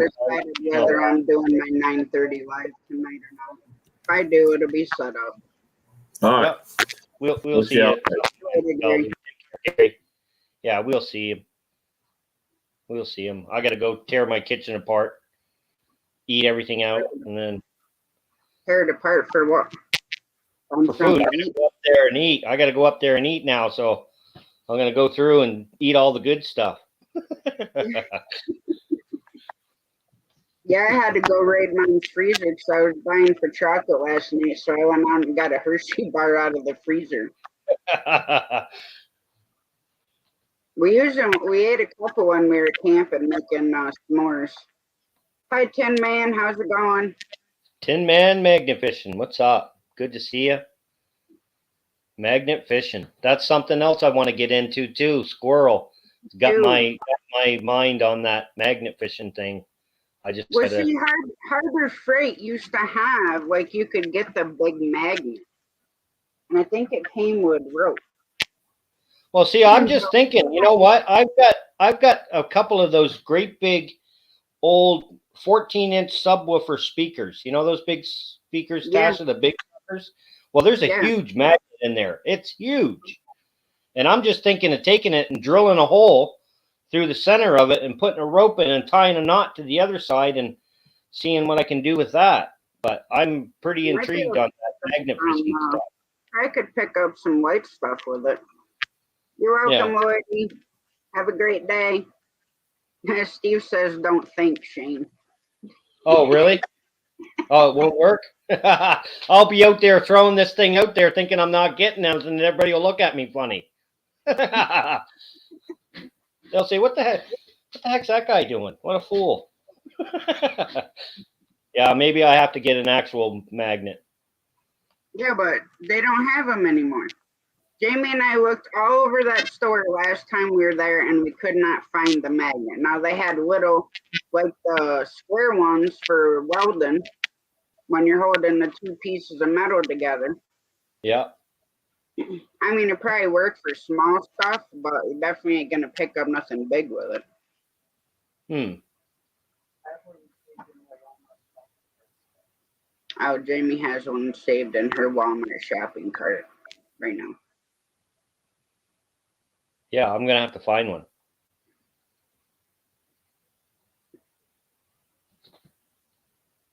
And also, it's helping out the environment. I like the idea. It's a win-win on both ways. You might find something cool, and you're cleaning the crap out of the water. Yeah, I think it's. I know Squirrel does a lot of that too. Oh, he does a ton of it. Yeah. Yeah, and it's fish and regular fishing. There's another guy, Fat Magnet guy. He does a lot of magnet fishing, and some of the stuff I don't even know how he's got it up. I mean, some of the stuff he's picked up has been huge.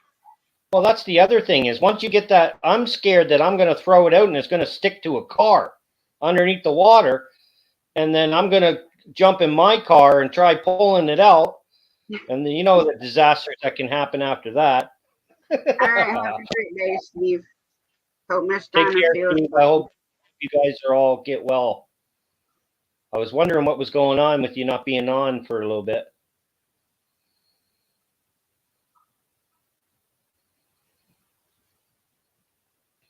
But yeah.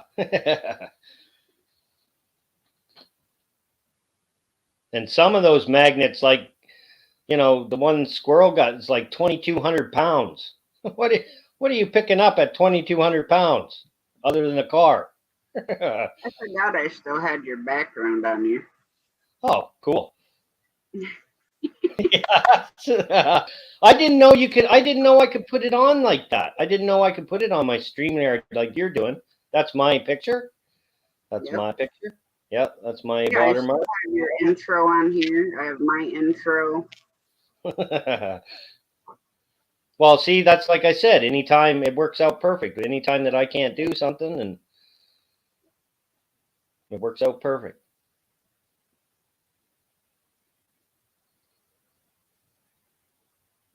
I know I'm definitely ready for a nap.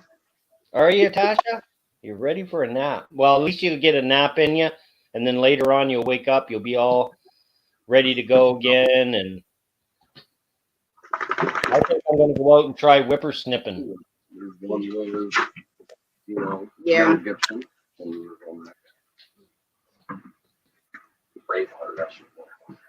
All right, guys, I'm going to shut it down. I thank you all for coming in and spending 3.5 hours with us today.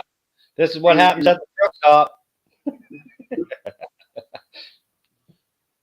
So I will catch you guys all later. Shane, I'll touch base with you later today. We'll see you later on today. I know we will. Yeah, you will. I know. One way or another. I'll come hunt you down. If not, I got so many other ways of getting a hold of you, and you're only 12 hours away. I'll steal a Tesla and I'll be there in 10. Take care, Tasha. Yeah, you too. I'll catch you later. Well, thanks guys for coming in. I really appreciate it. I've had a wonderful time on here. And if I go live, normally if I go live, it's 9:30 Eastern Standard Time, my time. So I hope everyone has a great day, evening, night, and I'll catch you guys later. God bless. Thanks, Squirrel. Catch you guys later. Have a great day, Ghost Pinky Kitchen.